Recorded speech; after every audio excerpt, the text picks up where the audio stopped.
Pretoria, bottom end of the mighty Mopani Highway, already queuing down into Eskia and Pathleli Drive. Gauteng, Joburg side, the highway's looking okay. The N17 out of Brakpan through Boksburg looks all right this morning. We'll just keep an eye on that for the roadworks. At Cape Town, the M7 out of Mitchell's Plain, Westgate side, clogged up towards Morgansteer. That's as you leave Mitchell's Plain. And some traffic pressure coming in on the N2. Just busy this morning, passing Khayelitsha towards the airport runway side. With your traffic update, I'm Rob Byrne.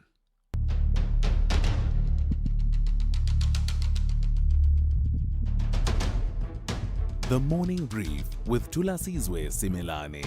Weekdays, Monday to Friday, 6 to 9 a.m. The Morning Brief with Thulasizwe Simelane. Weekdays, Monday to Friday, 6 to 9 a.m. It's just gone 7 minutes after 6. Today is Monday, the 8th of September, 2025. Live and direct from Radio Park Building here at SABC HQ in Johannesburg to wherever you're hearing us from this morning, in every city, in every town, Dorpi, Township, Kasi, village, hamlet, from the highways and the byways, from the hinterland to the heartland. Good morning to you and welcome to the Monday edition of The Morning Brief here on SAFM.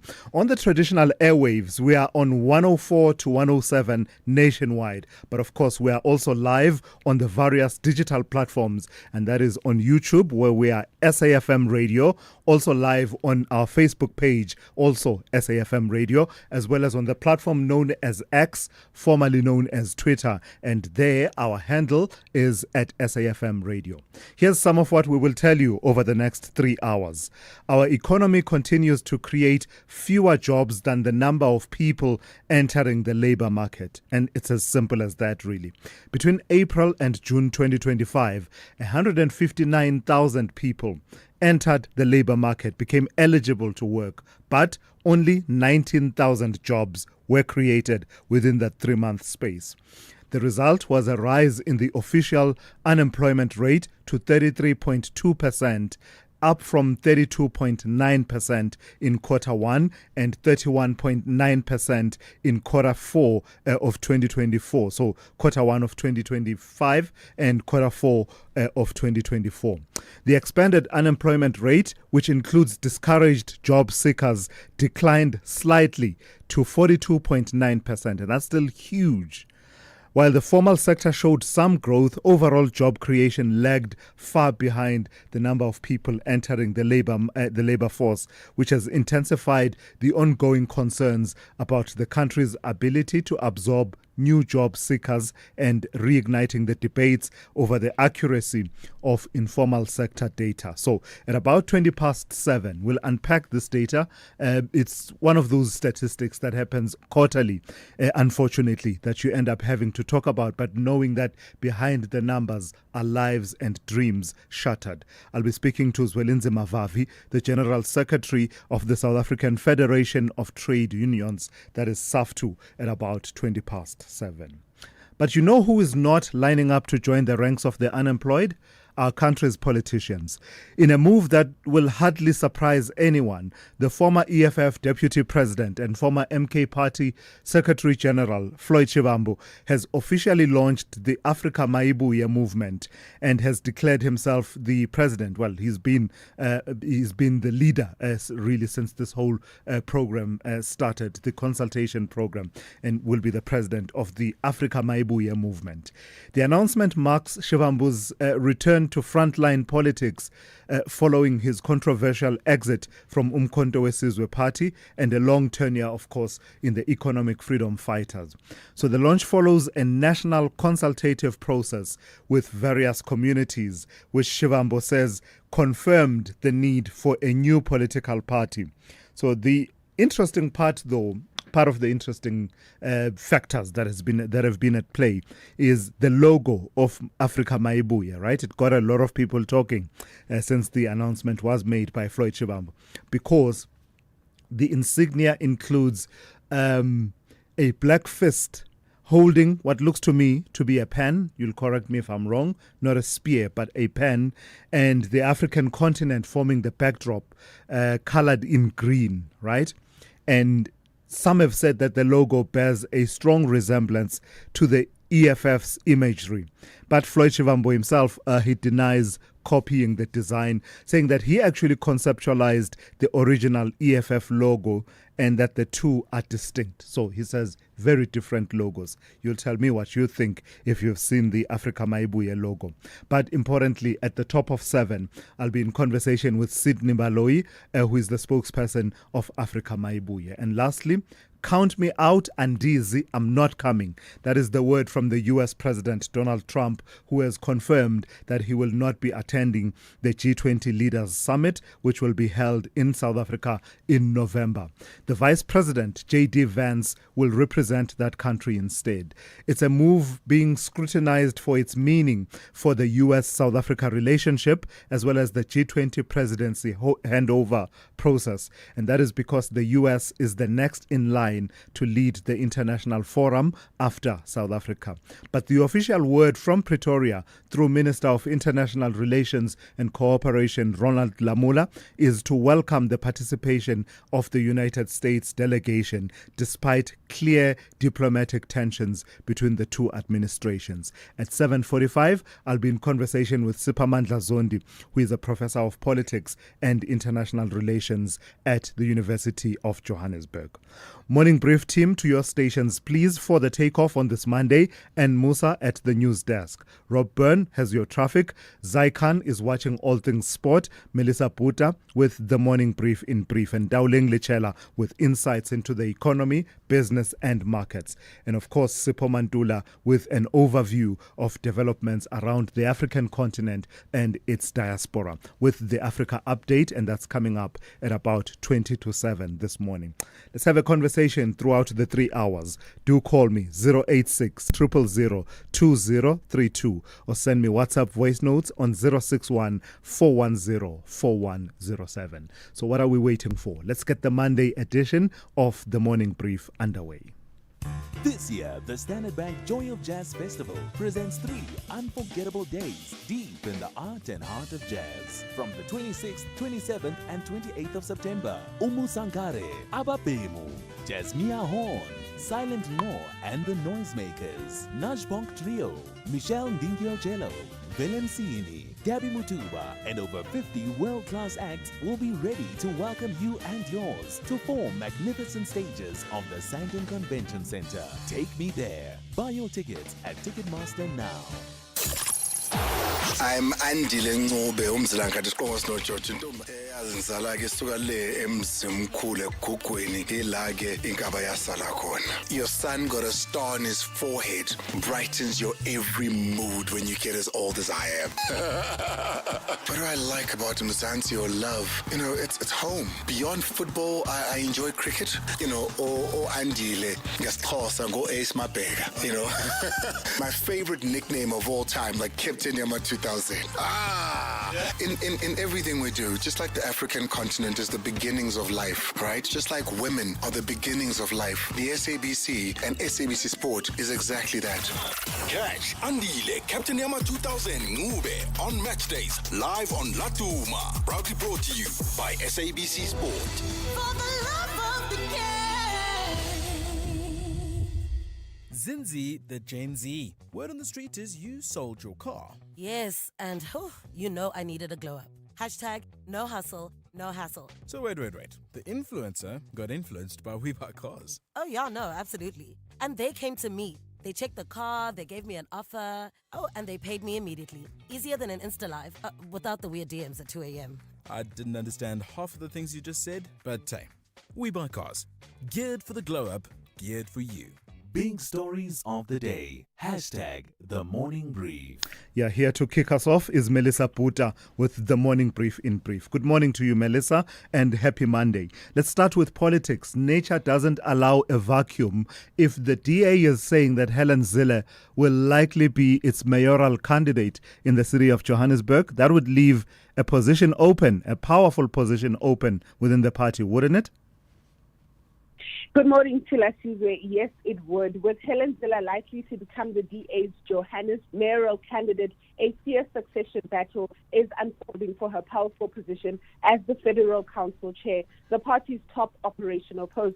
Zille's deputy, Ashton Sarapin, is the front runner, enjoying her backing and strong support from key provinces like Gauteng and the Eastern Cape. He also has coalition experience as the Deputy Finance Minister, competing for the role of Public Works Minister Dean McPherson, who is backed by Potter John Steenhuisen and Werner Horn, who's considered for a deputy role. McPherson faces limited provincial support and reluctance to leave his cabinet post, making Sarapin's path quite clear for this running. The outcome will signal which faction, Zilla or Steenhuisen, holds the sway in the party. So this will be an interesting battle to watch how it turns out. In a country with a murder rate as high as the one that we have in this country, many families live with the pain of investigations not making any progress, no one really getting arrested. Here we're getting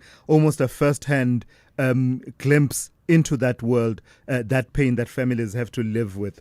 Tell me about the family of Thulasizwe Simelane. This is the e-hailing driver who was killed in August outside the Maponya Mall, yeah? Yes.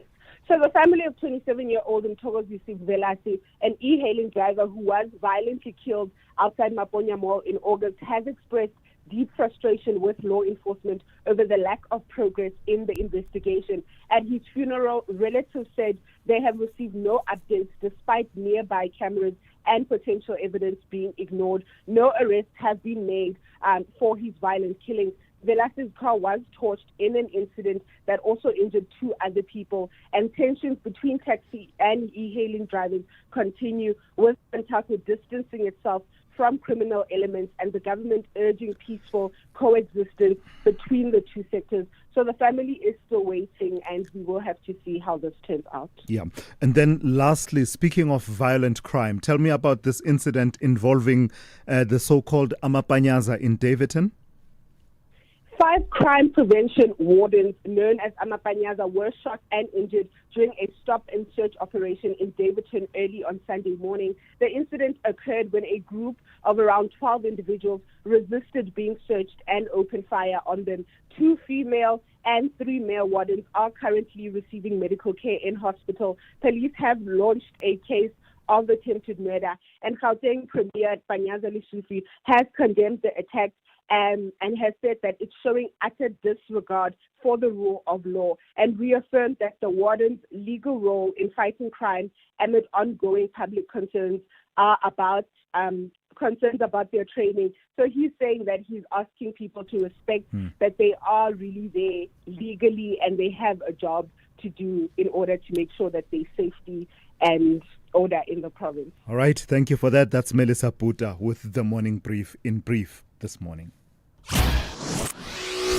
Thulasizwe Simelane on SAFM. On the weather front, here's how it's looking. 2 warnings coming through from the Weather Service. The first one is a yellow level 4 warning, and it is for severe thunderstorms accompanied by strong winds, excessive lightning and hail, which may lead to damage or loss of infrastructure, settlements, vehicles and major travel disruptions. Those conditions expected over the northwestern parts of KwaZulu-Natal.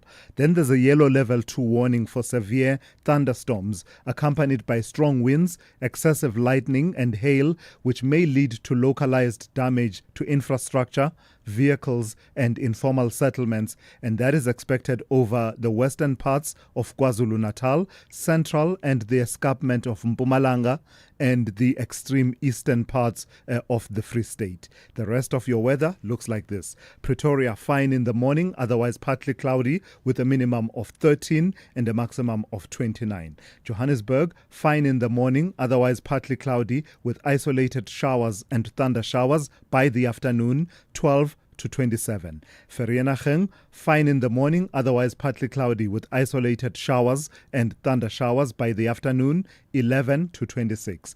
Mbombela, partly cloudy with isolated afternoon showers and thunder showers, 14 to 30. Polokwane, fine, 13 to 28. Mahikeng, fine and windy, becoming partly cloudy, 12 to 29. Bloemfontein will be fine and windy, becoming partly cloudy with isolated showers and thunder showers, 8 to 27. Kimberley, fine and windy, becoming partly cloudy with isolated showers and thunder showers, 10 to 29. Uppington will be fine, becoming partly cloudy by the afternoon with a minimum of 11 and a maximum of 32. Cape Town, fine, 15 to 26. George will be cloudy with isolated showers and rain from the afternoon, 14 to 20. Gqeberha, cloudy with scattered showers and rain with a minimum of 13 and a maximum of 20. East London, partly cloudy in the morning, otherwise cloudy with scattered showers and rain, 12 to 21. Durban, cloudy with isolated showers and thunder showers, 18 to 24. Richards Bay, cloudy with isolated showers and thunder showers, 18 to 26. And lastly, Pietermaritzburg will be partly cloudy to cloudy with scattered showers and thunder showers, 13 to 25. Worldview Update, bringing you closer to international or global news. 22 minutes after 6. In a major escalation of the ongoing war, Russia launched its largest drone and missile assault on Ukraine since the invasion began in February 2022, striking the heart of Kyiv and setting the main government building ablaze for the first time during the conflict. The unprecedented attack killed at least 4 civilians, including an infant, and caused widespread destruction across multiple regions. Ukrainian President Volodymyr Zelensky has condemned the attack as a deliberate crime and renewed his appeal for stronger Western air defense support.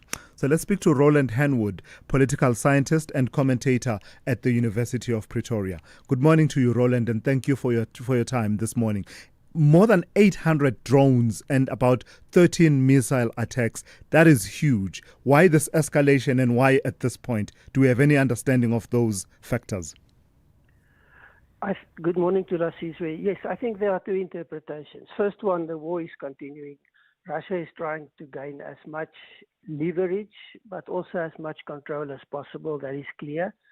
But it seems like a contradictory position, but there's a lot of negotiations, planning, meetings going on behind the scenes on ending the war. So you have 2 processes running in parallel, but both aimed at the same objective. On the one hand, you want processes to end the war, and there's lots of meetings going on, lots of positions being taken, plans being made for the future.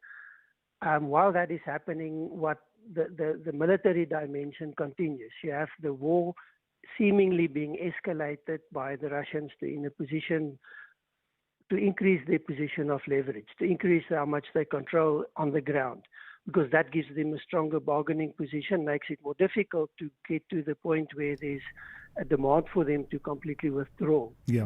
That becomes almost impossible. So aerial assaults on Kyiv are not uncommon, right? They've been happening for a number of months. But how important symbolically is the strike on the central government building in Kyiv's Pechesky district? It is important in that it impacts literally the heart of government. What is not clear is, was this a deliberate attack on the building, or was it an attack that was the result of missiles being shot into Ukraine and specifically into Kyiv? And that we don't know. I mean, on the same issue, we can say the fact that building has never been struck, was it by design, or was it simply a question of nothing hit it when it was fired in that direction? Because if one looks and goes back, I mean, drones are not always controlled to the extent, not this massive waves of drones. They sent in a direction, but they don't necessarily always seems to be aimed at a specific target. They're going to be shot down, they're going to cause damage where they fall, cause fires, explosions, etc. It's not clear if this building has never been targeted or it was just never hit by something. So perhaps it's perhaps an issue of demoralizing the local population, I imagine. And I wonder, Roland, to what extent is that a factor in how Ukraine itself is responding? They seem to be targeting, in the last few weeks at least, Russia's energy infrastructure, right? Tell me about that. Would that be directed at demoralizing and taking the war to the local population in Russia? Well, it's very clear that the Russian approach has been to attack almost exclusively civilian infrastructure, and that is putting pressure on Zelensky, putting pressure on the people, demoralizing the people. The Ukrainian approach seems to be different. It's going to be very difficult in a territory such as large as Russia for Ukraine to cause the kind of attacks that's going to demoralize people. But what they are doing is put pressure on the Russian economy and put pressure on the Russian war effort in that it runs on energy, directly and indirectly. It is financed mostly by energy sales, including to Europe, and it is financing and making it possible for the war machine to continue functioning. So I think the Ukrainian approach is more a tactical one aimed at disrupting the war effort, or pressuring it at least, than directly targeting the population. There were some incidents that may have had that objective, and it has brought the war closer to the people, but not in a way that materially will change anything that's happening in Moscow. All right, I've got to thank you for your time this morning. Roland Henwood is political scientist and a commentator at the University of Pretoria.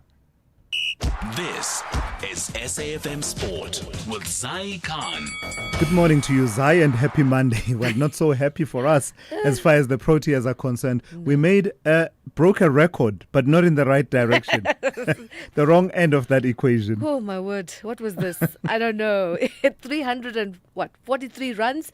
That's not a defeat to us. I don't know what that is. We can't be chasing excuses like this. It's...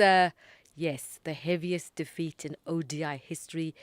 England hammering the Proteas by those 342 runs. Centuries from Joe Root and Jacob Bothell set up the win before Jofra Archer destroyed the Proteas batting lineup.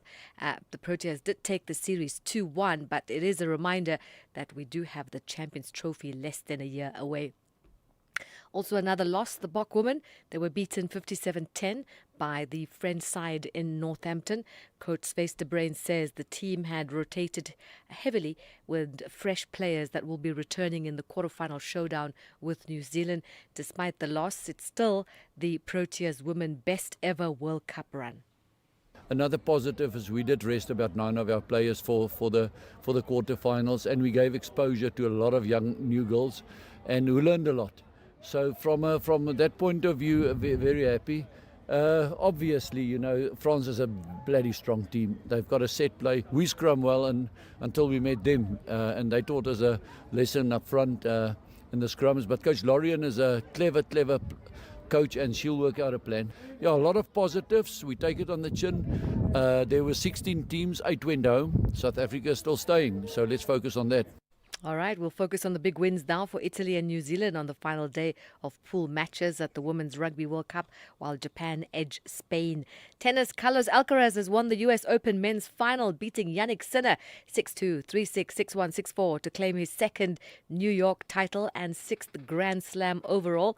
The 22-year-old Spaniard also regains the world #1 ranking. Onto cycling, and Mats Pedersen won the 15th stage of the Spanish Vuelta. The Danish rider clinched victory in the 167.8 kilometer stage in a sprint finish ahead of Elias Ola in second and Marco Frigo in third. Jonas Vingegaard kept the overall lead entering the final week of the race. And finally, Formula One, Max Verstappen claiming a dominant victory at the Italian Grand Prix ahead of McLaren's title contenders Lando Norris and Oscar Piastri. Ferrari's Charles Leclerc and Lewis Hamilton, they had solid performances at the team's home race, cheered on by the red-clad Tifosi. Leclerc finished 4th, while Hamilton surged through the field at the start to cross the line in 6th after starting from 10th following a 5-place grid penalty. That's a wrap. We'll be back in the fast lane, top of the hour. I'm Zai Khan. Good morning, I'm Anne Musa. In the headlines, businessman Vusimuzi Matlala is expected to continue his bail application today in the Alexandra Magistrates Court in Johannesburg. During his previous court appearance, he denied being part of a plot to kill his former partner Tebogo Tobejane in October 2023. The South African Restructuring and Insolvency Practitioners Association says it will engage with relevant authorities to demand the safety of legal and insolvency professionals be given urgent attention. This follows the killing of prominent insolvency lawyer Boer van die Kerk, and an Australian woman sentenced to life imprisonment for murdering 3 of her relatives will not be eligible for parole for 33 years. 50-year-old Aaron Peterson had served the deceased a meal laced with poisonous mushrooms. I'll have details on these and other stories at 7. SAFM, guiding you through the rush hour traffic.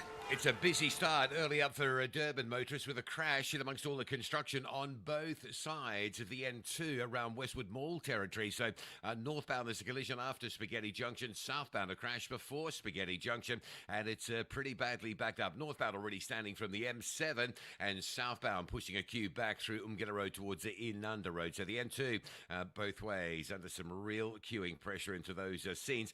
Just staying in and around Durban, if you're on the commute between Pietermaritzburg and Durban, wondering what the state is there, it's okay.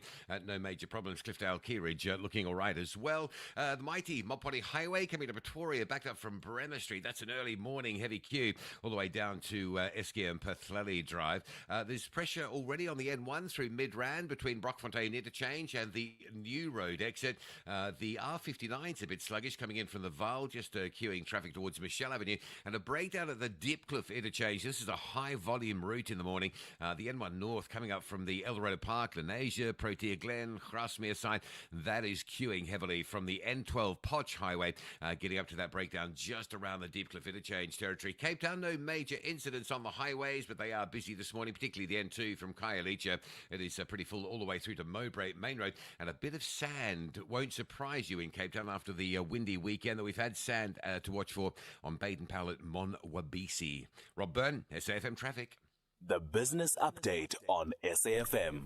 All right, let's get your Monday started by telling you the direction in which your money is moving. For that, Ntauleng Lechela. Good morning to you, Ntauleng.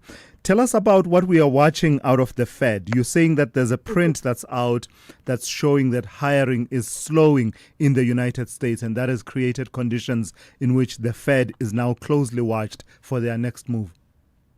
That's right, Tulas. As we know that the Fed's mandate is price stability, as well as just making sure that labor market is strong. Last week we touched on the jobs opening print, and that was one of 2 prints that the Fed watches closely. And then on Friday we had the U.S. non-farm payrolls that are showing that the state of the jobs market in that country is starting to concern economists. According to the Bureau of Labor Statistics, the economy added 22,000 jobs in August, missing expectations of 75,000. Now, the slowdown is likely to keep the Fed on track for an interest rate cut later this month. The unemployment rate in the meantime rose to 4.3%, and economists are attributing this to this weakness to factors like tariff uncertainty and how that is making companies a bit bearish, a bit concerned when it comes to taking up more costs and hiring. Now, despite the weak job creation data, average hourly earnings increased by 0.3% for the month, meeting expectations. However, the annual gain of 3.7% was slightly below the forecast. The report also highlighted some sector-specific this as it gears up to launch a new AI-powered web service tool called Web Knowledge Answers next year. This will work with Siri, and this feature will allow users to look up information from across the internet directly within that Siri feature, which is similar to the likes of ChatGPT or Google's AI overviews. Now, World Knowledge Answers will use large language models to provide instant conversational answers, making Siri, I guess, smarter and more useful, because at the moment you can ask Siri questions, but sometimes Siri doesn't have the answers, Yeah, and Siri will be very honest with you. I'm sorry. I do not have the answer to your question. So the new search experience will incorporate or feature an interface that incorporates text, photos, videos, and local points of interest, along with an AI-powered summarization system to make results more digestible and accurate. Apple is also exploring partnerships with Google to power the underlying technology, specifically leveraging Google's Gemini model for certain components. Now, this collaboration aims to boost Siri's capabilities without compromising user privacy. Apple's push, of course, into AI-powered search is part of a broader effort to revamp Siri and improve its AI capabilities. The company is working on other initiatives, including a visual redesign of Siri and a health AI agent for a potential paid wellness subscription service next year. So, recap for us how we closed on Friday and the tone that has been set for the week set in Asia. And markets, kicking things off rather in markets in the US, those stocks closing in the red. The Dow Jones leading those losses down close to 0.5%. Now, this comes as traders are concerned about the labor market as hiring continues to slow. The mood quite different here at home, with trade in the green on Friday. The all share up over 1%. Boosted by a 2% jump in the resources 10 complex. And sticking in the resources space, we saw oil making gains this morning, up over 1% following OPEC Plus's move to increase production. Then over in the currency markets, the rand pretty steady this hour at 17.60 to the dollar. Lastly, in Asia, stocks starting the week in positive territory, with traders there digesting economic data out of China and that US non-farm payrolls print that was out in the US on Friday. All right, Ndauling, thank you for that. We'll catch up with you in the second hour of the show. Ndauling Lechala coming back just after 7:30 with another update. Africa Update on SAFM. Let's turn to Sipho Mantula now for that. And good morning to you, Raz. Let's start with the picture that's pixelating into sharper focus that has to do with violations that we are told may amount to war crimes and crimes against humanity in the DRC earlier on in the year. Where's this coming from? Refreshing morning, Thulas and Jumbo Africa to listeners. Thulas, you will recall that the UN came up with a report that the Human Rights Office saying that between March and August this year, there was a fact-finding mission that is pointing out to the warring parties in the east of the DRC that have committed crimes like torture, gang rape, sexual slavery, and killing of civilians. And this is an accusation leveled against the M23 rebels, Thulas, and the Democratic Republic of Congo government. And these allegations, Thulas, as one is reading in them, it's coming also from recent reports that came from the Human Rights Watch and Amnesty International about violations committed by all warring factions in the eastern DRC. Thulas, having been in the peace and security dialogue over these past 4 days, the M23 denied those allegations, Thulas, questioning the data of such organizations. But as you know, Thulas, the government of Kinshasa did not attend this peace and security dialogue. Rather, they are focusing in the Qatar peace process between the M23 and the government. As well as, you know, Thulas, the government of Rwanda and the DRC, they are in Washington. This is how you see it penning it down, Thulas, that we have violations that are happening, you have dialogues that are being engaged, and still you have a leading newspaper saying the M23 was in the country, but the government was not aware, Thulas. This is raising many issues because Minister Lamola was there, Thulas. Some of his public officials were there. The Minister of Defense was there. Deputy Minister of our Eastern Defense was there. The Special Envoy of the President, Mr. Jeff Khadebe, was there, Thulas. Was there no intelligence shared with the minister that the M23 rebels were there? So for me, Thulas, it raises a lot of media ethics and following up when we are engaging on this serious continental and regional issues. Yeah, absolutely, Sipho. Let's turn to this story now. It's been intriguing. We've been wondering what the quid pro quo was for the Eswatini government accepting these deportees from the United States. We're starting to get a glimpse into that story now.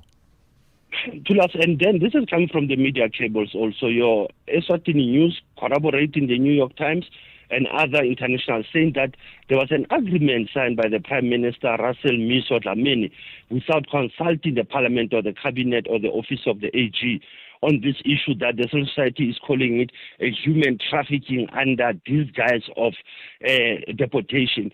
The rumors are that the King Mswati III accepted a deal of a 10 billion from the US on these dangerous criminals that were deported from the US in July under that pretext of deportation to us. And this has raised concern within the SADC region, but the government still denying to us that the Royal House was involved in these issues of bribery that was given by the US under the pretext of deportation, when others are calling it a human trafficking and also a threat to regional security. Lastly, Sipho, let's turn to Malawi now. 8 days and counting, and that country will be deciding. Correctly, Thulas, Malawi decides in the SADC region, Thulas, on the 16th of December. As we are looking, Thulas, we will be during the week giving our listeners bits and pieces of what is happening. What we know so far, Thulas, is 7.2 million registered voters who will partake in the 3 elections, what we will call harmonized elections, Thulas, presidential, parliamentary, and local government. The issues that are key, Thulas, that will touch towards the 16th of September will be the issues of economy, corruption. We'll also look at the absence of the vice president who died last year, Thulas, Saulos Chilima, but also what has happened in the previous elections that we might learn in this forthcoming elections on the 16th of September. We'll touch even on the observer missions that have landed Thulas in Eswatini from the AU and from SADC. What will they be observing in these crucial elections in Malawi? Yeah, just for clarity, Sipho, I think you initially said, had a slip of the tongue, where you said December, so it is the 16th of September. Yeah, 16th of September. All right, great. Lastly, Sipho, take me to your historical archive. The 8th of September, 1966. What happened? Thulas, very important historical archive that 59 years ago, the United Nations set aside this day called International Literacy Day to raise awareness in all member states of the UN, to raise awareness about the high levels of illiteracy. And this year, the theme will be looking at promoting literacy in the digital era. Very important to us that all member states have to focus on this issue of literacy, both at a global level, regional, national, and local. It is important that reading and writing tools for our listeners, for our people in the country, young people, they have to be involved. Even if you are on the social media, tools, reading and writing is very important. Hence, this day is being set aside as the International Literacy Day. Asante sana Thulas, as SFM still observing the Heritage Month. Sipho, thank you for that. That's Sipho Mantula with the Africa Update, a glimpse into the stories making headlines on this continent and its diaspora. With the ever-changing financial landscape, it can be difficult to make sense of all the moves at times. Join me, Jimmy Moyaha, on the SAFM Market Update with MoneyWeb, Mondays to Thursdays, 6 to 7 p.m, as we break down the key market trends, top financial stories, and smart investment insights, all in one place. It's everything you need to stay financially informed and ahead of the curve. You are listening to The Morning Brief with Thulasizwe Simelane. All right, let's take one or two of your voice notes now that have come through. Let me start with this one because I find it fascinating. It's a message coming through on the WhatsApp line. Someone says, Sipho Mantula has the tendency of talking to Thulasizwe Simelane and not us, the listeners. Why? And I'll answer this question simply because it's the way that radio is done. You speak to the anchor, but in a representative capacity. So nomino officio, you would say, in my representative and official capacity, right? You talk to me, by talking to me, you're talking to the listeners. I don't know, for some reason, that's how it has always worked. So nothing unusual about that particular situation. I hope that clarifies that it's practice that you generally talk to me, but in talking to me, I, in a way, represent you listening to this person who is on the other side of the conversation. So that's that then. Let me turn to your voice notes and let me start with this one, talking about copper cable theft. Good morning to Thulasizwe. Good morning to the SAFM listeners. Copper cable theft is a serious sabotage to the economy of South Africa. It also has got a negative impact in the growth of the struggling economy of our country. So it is a good thing and something to be celebrated when you hear that there's a gang which are arrested for the theft of this copper cable worth multi-million rands. It's something to be celebrated. Well done to the police in Ilovo. Sekwanele Pretoria. Sekwanele, thank you for that. I love the, give credit where it's due, where work is being done. We should always acknowledge that. We are beset by many, many problems, but where you see good work being done, it is absolutely apt to give credit where it's due. I just have to wonder about the extent to which we've been able to break the spine of the syndicates that have been at the heart of that crime, that phenomenon of theft of economic infrastructure, such as copper cables, because you see it all the time. It seems to me, I don't know, I don't have the facts and figures to back it up. It would appear that the problem is not as bad as it was about 3 years ago. It's still a serious issue that we continue to grapple with. You see, for instance, traffic lights that and signs, really, traffic signs that have been lifted wholesale and just taken away. But I wonder if we are starting to see the tide turning compared to where we were about 3 years ago. Remember that? Remember that time around the lockdown and immediately thereafter, how it, for instance, affected the infrastructure that PRASA needed to run their trains. Remember that time? I wonder if we've been able to start breaking the spine of some of those syndicates. If we have, that's a great thing. If we haven't, that's where the target should be, to break the spine of those syndicates. Africa Mayuya, someone wants to comment on that. Good morning, Thulasizwe. Look, for us South Africans, I think it's a blessing now that we have an alternative different from all political parties. I think this. I think it's enough, for the fact that Floyd consulted with 9 different provinces. It's enough for us. Yeah. And we are ready to vote for Mayuya come 2026. This is Romeo from the Northwest Province. Thank you. Romeo, thank you for that. Yeah, let's. The marketplace, the political marketplace, let it thrive, right? If they have something that is unique to offer that is not already in the market, where we have 472. In fact, the update that I got from the IEC over the weekend says we now stand at 480 political parties. And they're saying that the trend tends to be that ahead of an election, you do get a lot of new political parties being registered. But if they have something to offer that's not already in the market and you have the enthusiasm for it, why not? Let the market flourish. Gareth in Cape Town, good morning. Good morning, Thulasizwe. Good morning. Please regarding the cable theft, the guys, they sell it to the dealers, and whoever buys these cables, they committing a criminal offense. Yep. And for that reason, shouldn't the police find out who they're selling it to and nail these people that are buying the cables, because they are complicit in this whole thing? Spot on. And that should curb the whole issue. Absolutely. Because that happens everywhere. I can't agree with you more, Gareth. It seems to me, I think they have a unit that's dedicated to investigating such crimes in the SAPS. But I wonder the effectiveness of those strategies, getting to the people that are buying the infrastructure. That's scary. Yeah. Thank you very much. Gareth, Goodbye. thank you for that. Let me quickly take Maxwell in Polokwane. Good morning to you, Maxwell.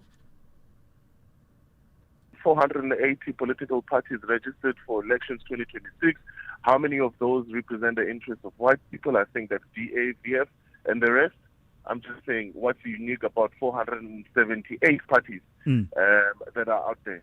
I'm just saying. Hey, I wonder, Maxwell. Look, trying to make sense of it all, because from the explanation, not every party that's registered will contest at a national level.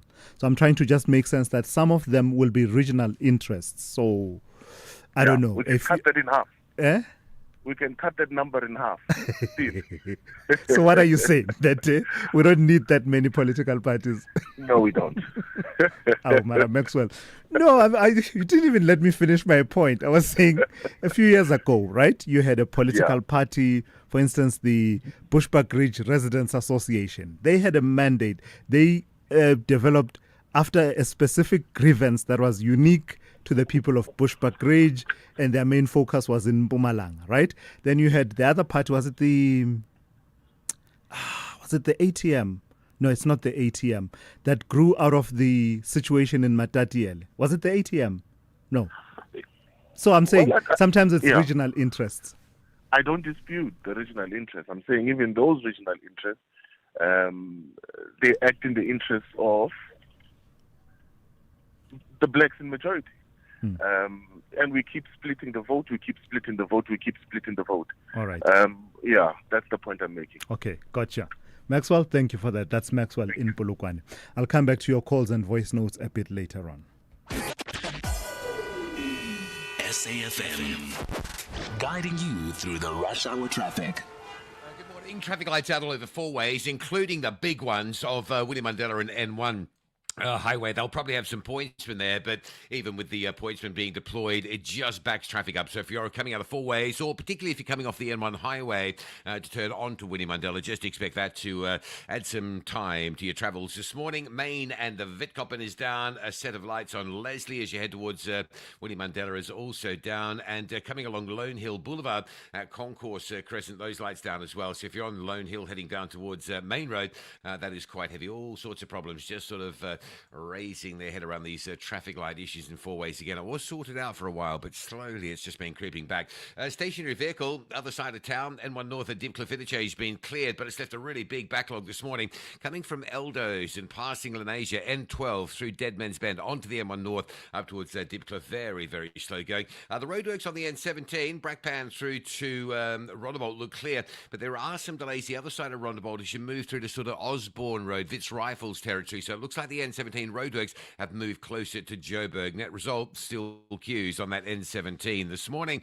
Durban, a couple of early morning crash scenes on the N2 North around Spaghetti Junction are being cleared. The N2 North is staying heavy, though. It's a big backlog from the M7 all the way through Westwood Mall. M13 out of Pinetown through to Paradise Valley, very slow. Higginson Highway backed up out of Chatsworth. That looks quite bad towards the N2 highway this morning. And Cape Town, for some reason, we'll investigate and have a look, but Marine Drive is very slow. There's queues coming out of Sunningdale down towards the Dolphin Beach area, so passing Bayside Mall is slow, and then through Sunset Beach towards Racecourse Road is slow, and then another big queue through Milnerton down towards the Pardon Island area. So three distinct queues to work through, and the N1 into town, quite busy, Kraaifontein, Brackenfell, and then from Durban Road, Belleville, all the way through to Coburg Interchange. With your traffic update, I'm Rob Byrne. Do you know what's hiding behind colourful packaging of unhealthy food? Big food companies target children with unhealthy packaged foods that hide high levels of sugar, salt, and fat, which could lead to heart disease, diabetes, and hypertension. But the truth is hidden from consumers. Front of package warning labels are a proven solution to help consumers make informed decisions. The government must act now. We have the right to know what's in our food. Demand front of package warning labels. Sign the petition on heala.org, HEALA.org, by 30 September. This year, the Standard Bank Joy of Jazz Festival invites you to 3 unforgettable days deep in the heart and art of jazz, from the 26th to the 28th of September, across 4 enchanting stages at the Sandton Convention Center, where you will be mesmerized by world-renowned stars like Esperanza Spalding, Hakan Basar Trio, Jasmia Horn, Elaine Amanda Black, Michelle Ndegeocello, Louis Nechevale, Gabi Motuba, and over 50 other world-class acts. Take me there. Buy your tickets at Ticketmaster now. Thulasizwe Simelane on The Morning Brief. Weekdays, Monday to Friday, 6 to 9 a.m. So the National Economic Development and Labour Council, NEDLAC, has turned 30, and at its summit it reflected on 3 decades of social dialogue, collaboration and policy making in the face of persistent economic challenges, most notably, of course, the country's high unemployment rate, which now stands at a devastating 33.2%, with women disproportionately affected. It was held at the Sandton Convention Centre, and there were remarks delivered by, among others, Deputy President Paul Mashatile. Let's speak to Dr. Paddy Lehutla, who is a professor of practice at the University of Johannesburg, also a research associate at Oxford University, a board member of the Institute for Economic Justice at WITS, and other positions as well. Dr. Lehutla, good morning and thank you for your time. NEDLAC is an interesting concept because it is meant to be almost the never-ending national dialogue between various sectors of society to problem solve for the many challenges that we face as a country. How do you gauge its effectiveness in that regard? Effectiveness has to be about solving a particular problem and bringing a solution or an end to such a problem. 30 years on, the situation has worsened, and there are many drivers to this. Central to it, obviously, are policies, and I think we haven't heeded the knock-on effects of different policies. And the absence of, modeling, which helps you to anticipate, and the absence of scenarios, which helps you to understand what options are available, what pathways are available. I think is central to our demise as South Africa. I mean, we are a very rich country that should have long solved this problem. If you have to understand, you just have to go to Traore and you find what kind of options they had. One of those was use the minerals to deal with the disparities. For the longest time, South Africa has not used its mineral wealth to solve the problems. Sure. And the solutions are not far to find. If you look at the problem of the poor Afrikaner, the Afrikaners said, how do we deal with these poor Afrikaners? They created the Sanlam as a parallel to Old Mutual. We haven't created anything as black people. We want to be included. And once you get included, then you have to go and knock and be allowed in. If those who are inside don't allow you in, you actually end up very badly. And where we tried, like VBS, we destroyed it as black people. So there are 2 problems, I think, that are major. We haven't created anything for ourselves. We thought of being included. And those who have been included, of course, have become a buffer to the rest of the black people. So you take the example of the Afrikaner. They created Sanlam as a parallel structure to Old Mutual. They created all these other things. They created their own banks. They created their own research institutions like CSIR and so on. So we haven't created anything.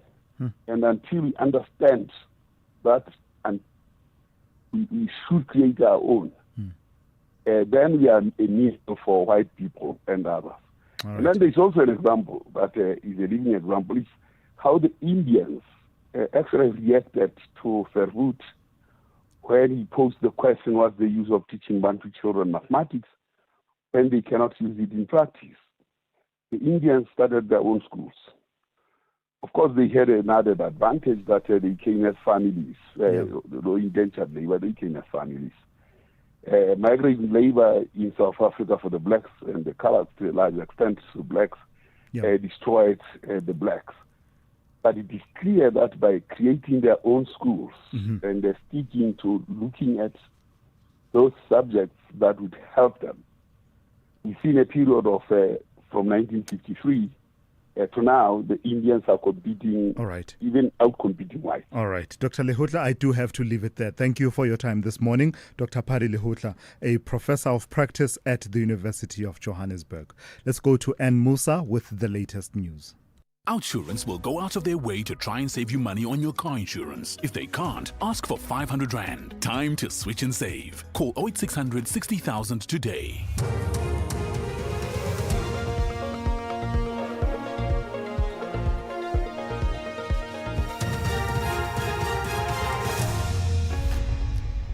In our top stories, Kat Matlala expected back in court for a bail application and a manhunt underway for Van Niekerk's killers. Good morning.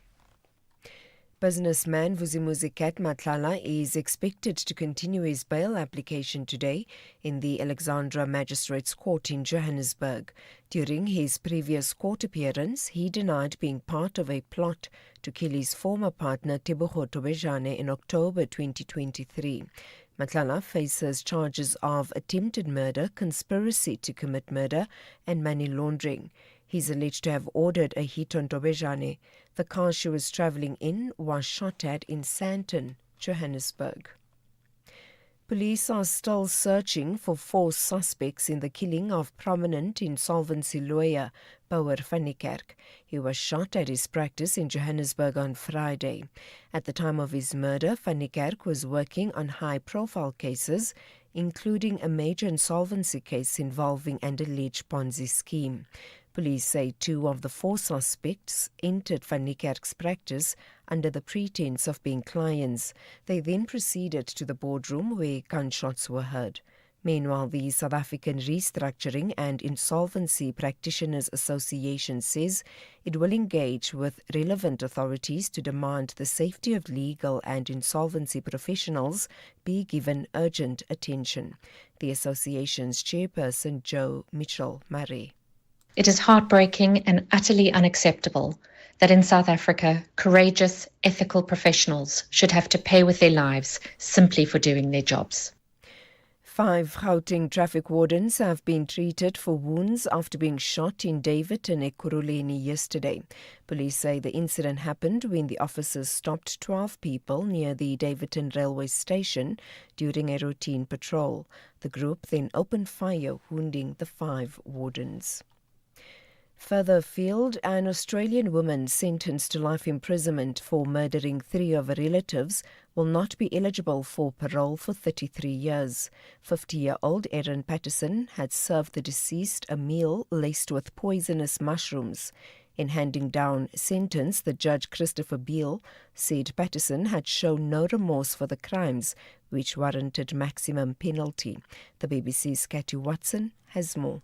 The judge also made clear that because of the notoriety of her crimes, that her life in prison will be very difficult. She's in almost isolation, spending 22 hours a day in her cell. She gets her food delivered in a metal flap under her door, and that's something that he made very clear, that this is not something that's going to go away. Her notoriety will remain with her. She's at risk of other prisoners. Back home, and finally, South Africans have been treated to an unusual spectacle, the moon turning red as the Earth passes between the sun and the moon, causing a total eclipse. The total lunar eclipse started at 8:10 last night and lasted for more than half an hour. The red light makes it from the sun through the Earth's atmosphere and onto the lunar surface. A Limpopo traditional leader and healer Mpatameche Mukhadi explains the cultural significance of a lunar eclipse among Africans.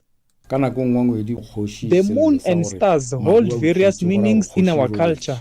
Often, a lunar or solar eclipse signifies the passing of a king. Additionally, when we observe a star moving rapidly with a long tail, it is believed to indicate that a king has died in that specific direction. Each star has its own significance. Recapping the top story, businessman Vusimuzi Kat Matlala is expected to continue his bail application in the Alexandra Magistrates Court in Johannesburg today. During his previous court appearance, he denied being part of a plot to kill his former partner Tebogo Tobejane in October 2023. For SFM News, I am Ann Musa. OUTsurance will go out of their way to try and save you money on your car insurance. If they can't, ask for 500 Rand. Visit outsurance.co.za today. You always get something out.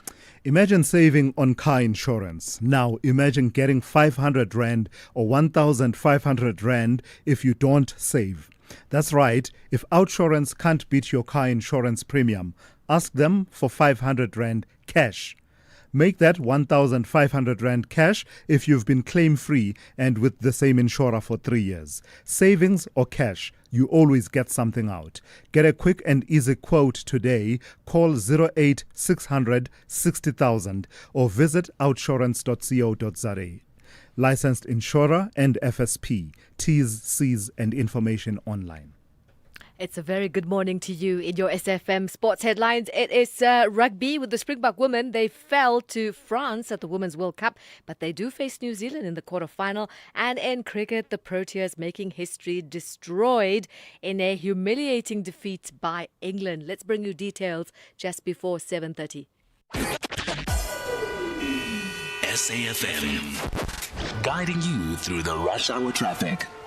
Good morning. Very heavy coming in from the southern side of Joburg. The N1 under pressure this morning. If you're arriving off the N12 from Protea Glenlenasia, queuing up at Deadman's Bed and then onto the M1 all the way up to Deepcliff Interchange. There was a stationary vehicle and a collision scene there as well. So that plus the big volume. The N3 north at Spruitview, very slow. Further up from Elands to Modderfontein Road. That section of the N3 already very busy. And the Mike 1 Boyston through to Parktown. The N1 from Bayers Nordeer round to Willie Mandela up to Ravonia. That's quite slow. There's no traffic lights as well as you come off the highway on the Willie Mandela Bridge system, so that's bound to be busy. The N1 running south is heavy. A breakdown at Olifants Fontaine Road. Traffic queues back in towards the Brockfontein interchange. And Pretoria's mighty Montpellier Highway standing from Theo Martins all the way down to Eskia and Pathlelly.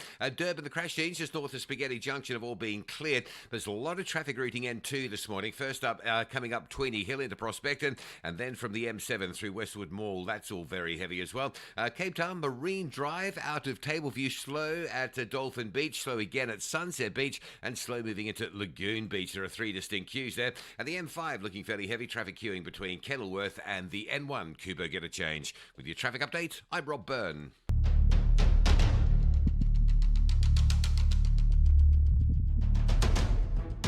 The Morning Brief with Thulasizwe Simelane.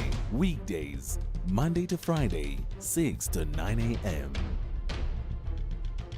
The Morning Brief with Thulasizwe Simelane. Weekdays, Monday to Friday, 6 to 9 a.m. It's just gone 9 minutes after 7 on this Monday. It is great to be in your company. We're into the second hour of the Morning Brief here on SAFM 104 to 107. Among the stories we will cover in this hour, we'll be talking a bit about the political developments, the political landscape changing somewhat with the introduction of a new political party that is known as Africa Mayuya movement, and it's been launched by the former EFF Deputy President and former MK Party Secretary General Floyd Shivambu after, a period of consultation which took him and his cohort, leadership cohort, to various parts of the country over the last while. And they came back and said, having posed the question to South Africans, is there a need for a new political party? The answer, according to them, came back in the affirmative and said, yes,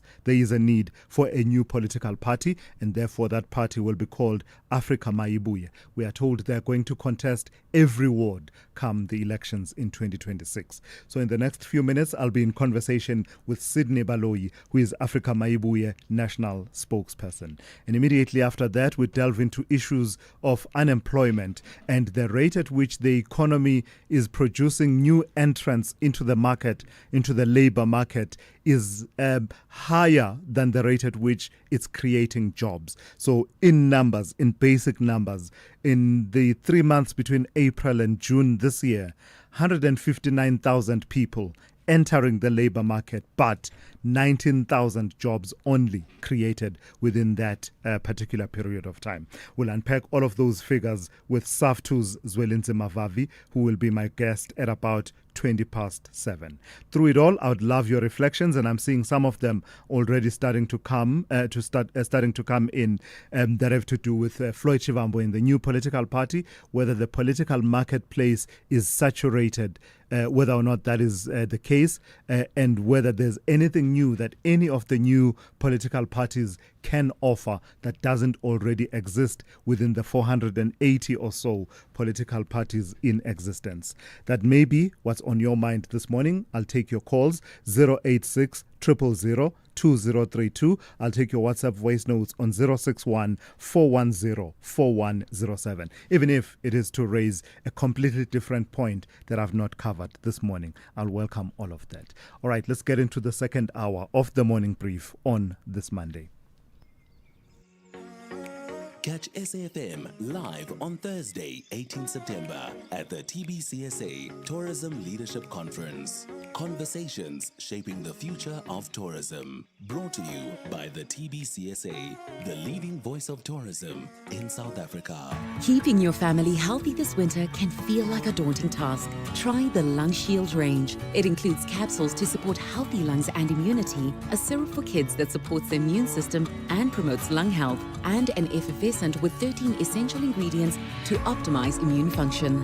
Put your family's health first this winter with the Lung Shield range. Available without a prescription at leading pharmacies. Lung Shield, prescribed by doctors, recommended by pharmacists. Outsurance made it possible for us to travel more with the money that we save. 725. This is really real. You are the biggest saver we've ever had. 2,794 Rand a month. It was the easiest switch ever. Get real. How is it that Outsurance provided the solution for you? 918 Rand is what I'm saving. Incredible. Go to outsurance.co.za now for a 10-minute quote that could save you thousands. Just phone Outsurance, get a quote and see what they can offer you. If you don't save that 321 like I did, you might say get a 500 or $1,000 back. Service and savings, you'll always get something out. What was the real deal they could offer you? 870. That's amazing. What brought you and Outsurance together? 718 Rand. I end up saving. They gave you the real deal. It literally is the real deal. Go to outsurance.co.za now for a 10-minute quote that could save you thousands. Licensed insurer and FSP. T's and information online. Big stories of the day. #The Morning Brief. So in a widely anticipated political move, the former EFF Deputy President and former MK Party Secretary General Floyd Shivambu has officially launched the Africa Mayuya movement. The announcement marks Shivambu's return to frontline politics following his controversial exit from Thulasizwe Party and a long tenure in the Economic Freedom Fighters. The launch follows a national consultative process with various communities, which Shivambu has said confirmed the need for a new political formation. The Africa Mayuya Party, the logo got a lot of people talking, featuring a black fist holding what appears to me to be a pen, and Sydney Baloyi will correct me if I'm wrong, as well as the African continent, a depiction of the African continent cast against a field of green. Many people saying that it bears a strong resemblance to the EFF's imagery. We'll get into that in a moment, but let's start with the fundamentals. Sydney Baloyi, Africa Mayuya national spokesperson, joins me now. I say let's start with the fundamentals before we talk about imaging and imagery, Sydney. The fundamentals being, what does Africa Mayuya bring to the political landscape that doesn't already exist among the 480 or so registered political parties? Good morning, Thulasizwe, and thank you very much for your kind welcome and introduction, as well as that of your listeners. The last time I had an opportunity to have a chat with you, I did clarify that the main reason why Mayuya exists is because the people of South Africa have asked for it to exist. Mm-hmm. A lot of political organizations start in various ways. Oftentimes, people just sit in a boardroom and decide that they feel like they can wake up the next day and start a political party. There are those who, meet in restaurants, meet in hotels, or meet in a small gathering at a village. We decided to do it differently. We chose not to start our political movement with rallies or manifestos, but with consultation, which is what we did, as you aptly mentioned in your introduction. Now, coming to your question most directly, the reason why we feel that what we are coming into the political terrain to offer, it's not as if we do know that South Africa's political landscape, it's like an over-traded environment. Obviously, full of all kinds of sound bites and political players. But 31 years later, you still find our communities raising the same demands. They want water that runs, schools that help children succeed, jobs that are sustainable, and above all, leaders who can be trusted. And those are the little gaps that we feel Mayuya will be best positioned to fill, because it is not a secret, Thulasizwe, that South Africans continue to press the reset button.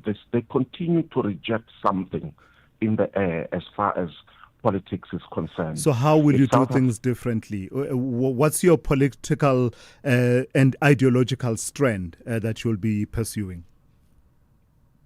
So the biggest posture that we have taken is that we want to be a party that promises South Africans eventual emancipation of the largely disgruntled black people in South Africa, which is why our payoff line is total freedom and emancipation now.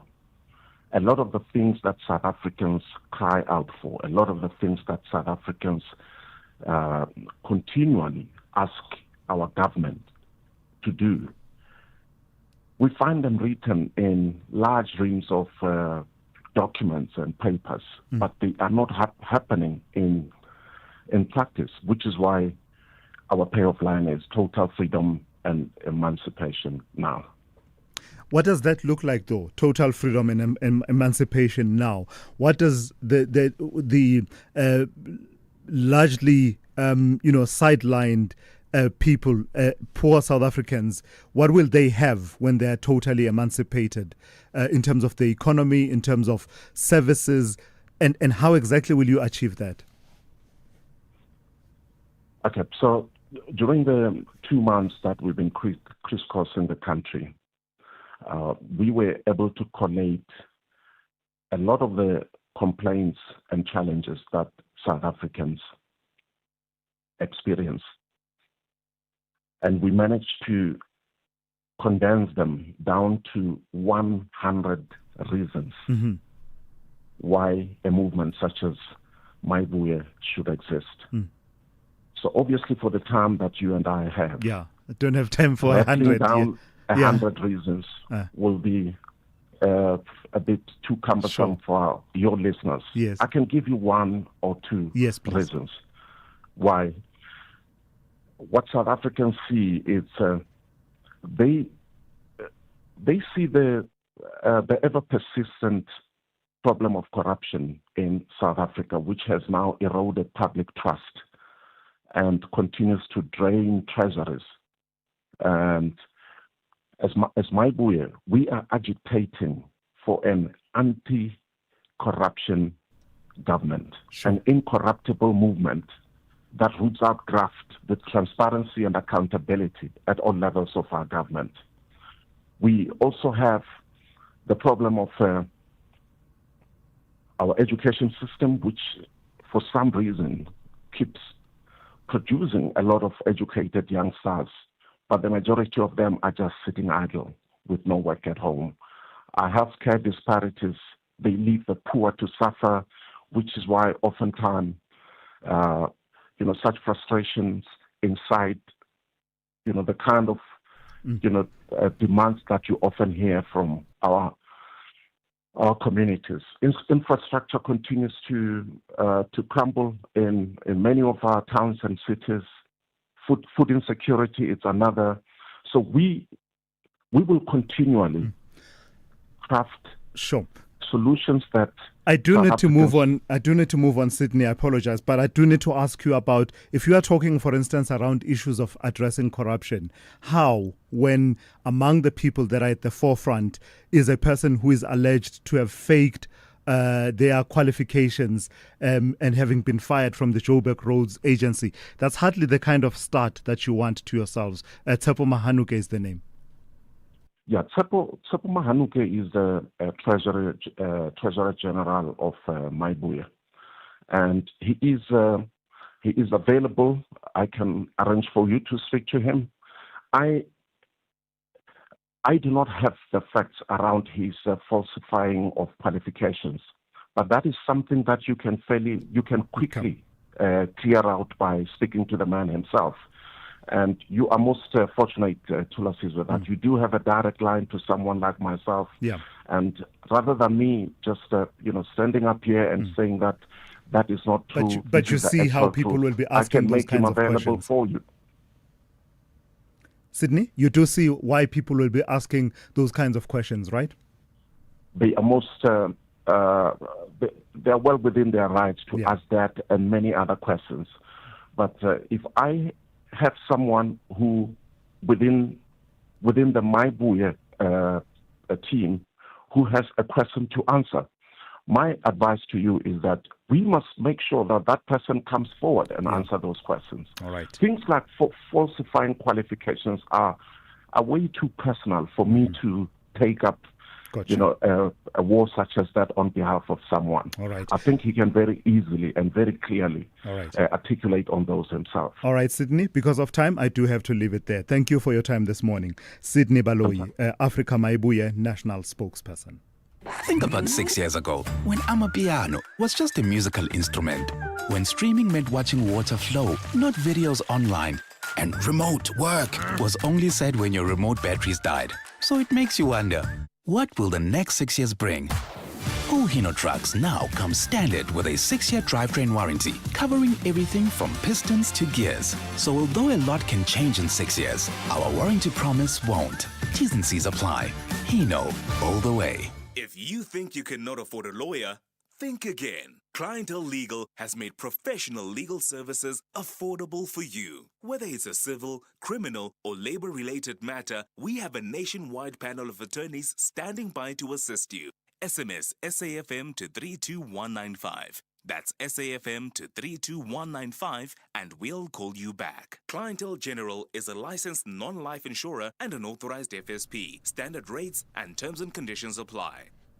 GovTech 2025 is back from the 8th to the 10th of September at the Durban ICC for 3 days of innovation, inspiring speakers and powerful collaborations, all shaping the future of digital government. From policy to AI, cybersecurity, data, cloud, and connectivity, GovTech is where transformation takes place. Innovation meets impact at the nation's flagship Digital Government Conference. Register now at govtech.gov.za and be part of shaping the future. Thulasizwe Simelane on SAFM. All right, let's turn to that story now about the unemployment rate. And I was telling you earlier on that between April and June 2025, 159,000 people entered the labor market, and yet only 19,000 jobs were created. The result being that there's been a rise in the official unemployment rate to 33.2%, which is up from the quarter one figure of 32.9%. Let's speak to Zwelinze Mavavi, the General Secretary of the South African Federation of Trade Unions, that's SAFTU. Good morning to you, and thank you for your time. It's a question that we've asked over and over again. What do these figures reveal in terms of the rate of labor absorption in our market? Well, they represent a deepening catastrophe, a crisis that have continued and maintained its levels of devastation to some of us before 1994 and unfortunately deepened unabated post-1994. And here's the most devastating thing that I've been thinking about is that there's been no real engagement between the key players to try and find real solution, long-term solution to the crisis. NEDLAC was celebrating its 30th anniversary last week, but NEDLAC has to be transformed to be a structure where a real engagement between the captains of industry, the government at the most senior level, and labor community at the most senior level begin to confront the issue. And unfortunately, NEDLAC now is a forum where, in the main, capital send its most junior leaders who are not captains of industry, and government ministers stay away and do not engage. In the past, we created the Millennium Labour Council as a bilateral structure between labor and the employers of this country. It started very, very well, but that also just dissipated and is no longer even in existence as far as I can see. Yeah. SAFTU created a bilateral with the employers in the manufacturing sector, the manufacturing cycle. Again, that was a lost opportunity. We will be meeting at SAFTU on the 16th. Yes, we're pushing for a meeting with the minister to say to the Minister of Trade and Industry Competition, Employment and Labor, where do we start to stop the bleeding, in particular in the period where the job losses in South Africa are simply deepening at the most alarming rate. Where do we start to stop the bleeding, Mr. Vavi? It feels to me as if this moment calls for a business unusual approach. You've spoken about what you've identified as weaknesses within the NEDLAC framework, but where else is the starting point in stemming the bleeding? We want to start with the ministers, the two ministers, and we have to look at it in the context that we're not only seeing this unprecedented job loss bloodbaths, but we're also facing a threat of the 30% tariffs imposed by Donald Trump, which, according to the Reserve Bank, will affect another 100,000 jobs. I mean, if you don't know the meaning of catastrophe, that should give you an alarm to say, yes, it's time to stand outside the box.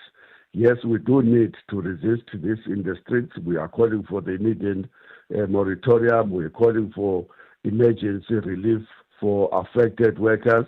We are calling for defensive actions to protect companies such as SAD, AB, InBev, to stop retrenchment at Daybreak, Coke, AMSA, Glencore, Samanco, Goodyear, and Ford.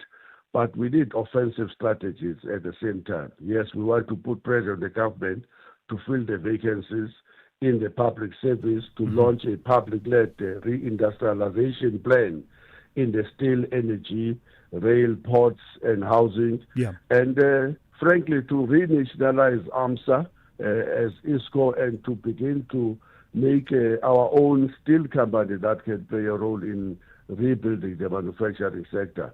Yes, we need assertive trade defense to shield the jobs from the tariff shocks, and that's what we want to present to the two ministers, and we hope that we're going to meet with them soon. But it's not just only about talking to the ministers, but it's about how do you bring the most important players in the economy into a platform where they can stop the bleeding. All right, let's leave it there for this morning. Thank you for your time. That's Zwelinze Mavavi, the General Secretary of the South African Federation of Trade Unions. That's SAFTU. Let's go straight to N. Musa and we'll come back with Zaikan in a moment. Good morning. Thanks to us. In the headlines, Gauteng Premier Panyaza Lesufi has strongly condemned the attack on 5 traffic wardens in Ekurhuleni. The wardens came under fire at the Davidton railway station yesterday when they attempted to search 12 people during a routine patrol. The family of the late former Zambian President Edgar Lungu will be back in the High Court in Pretoria this morning. The bereaved family will appeal the court's judgment that Lungu's body be repatriated to his home country. And a huge demonstration has been taking place in the Brazilian city of Sao Paulo to denounce the Supreme Court trial of the former President Jair Bolsonaro. I'll have details on these and other stories at 8. SAFM, guiding you through the rush hour traffic.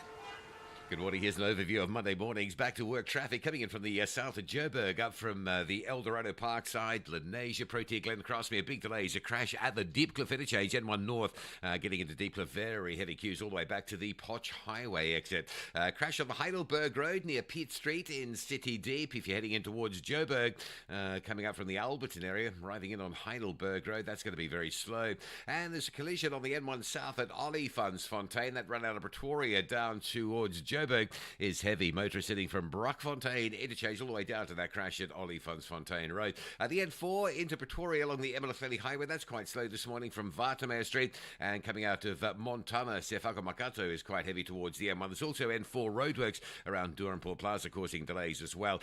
Durban, fairly standard in terms of its heaviness of the N2 from the M7 through towards Westwood Mall. M7 going up into Pinetown, heavy queues from Hunt's Detman side this morning, and Cape Town a breakdown, N7 south before Bosmansdam Road, traffic piling back towards the Dunoon side. Marine Drive, very heavy coming out of Tableview. Big delays from Sunningdale all the way through to Lagoon Beach in the Milnerton area, and the N2 inbound under some pressure from the airport through Hospital Bend. With your traffic update, I'm Rob Byrne. This is SAFM Sport with Zai Khan. Good morning to you, Zai. So if I'm not mistaken, the Proteas were in Southampton, yeah? Yeah. And the Springbok women were in Northampton. And in both instances, things didn't go right. Yeah, the Hamptons are not for us. We got a bit of a club. Clearly the Hamptons are not for us. No. Listen, I think we're just warming up for this because we've got the quarterfinal vibes coming up. Yeah, we were beaten 57-10 by the French side at the Women's World Cup. But Coach Sveister de Braid says the team has rotated heavily. There'll be fresh legs returning for the quarterfinal showdown with New Zealand. Another positive is we did rest about 9 of our players for the quarterfinals, and we gave exposure to a lot of young new girls and who learned a lot. So from that point of view, very happy. Obviously, you know, France is a bloody strong team. They've got a set play. We scrum well until we met them, and they taught us a lesson up front in the scrums. But Coach Lorien is a clever coach, and she'll work out a plan. Yeah, a lot of positives. We take it on the chin. There were 16 teams, 8 went home. South Africa is still staying, so let's focus on that. Let's go to cricket, where England beat the Proteas by 342 runs, the heaviest defeat in ODI history. But the Proteas still took the series 2-1. On to tennis action, Carlos Alcaraz winning the US Open men's final, beating Yannick Sinner 6-2, 3-6, 6-1, 6-4 to claim his second New York title. Here's Alcaraz. My style, it's about that variety that I have in a match.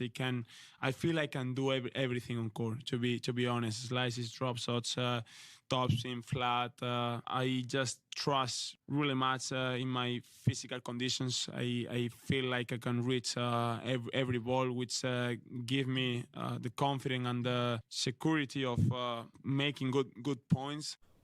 And finally, Formula One, Max Verstappen claiming a dominant victory at the Italian Grand Prix ahead of McLaren's Lando Norris and Oscar Piastri. Ferrari's Charles Leclerc and Lewis Hamilton had solid performances at their team's home race. Leclerc finished 4th, while Hamilton surged through the field at the start to cross the line in 6th after starting from 10th. But here's the race winner, Max Verstappen.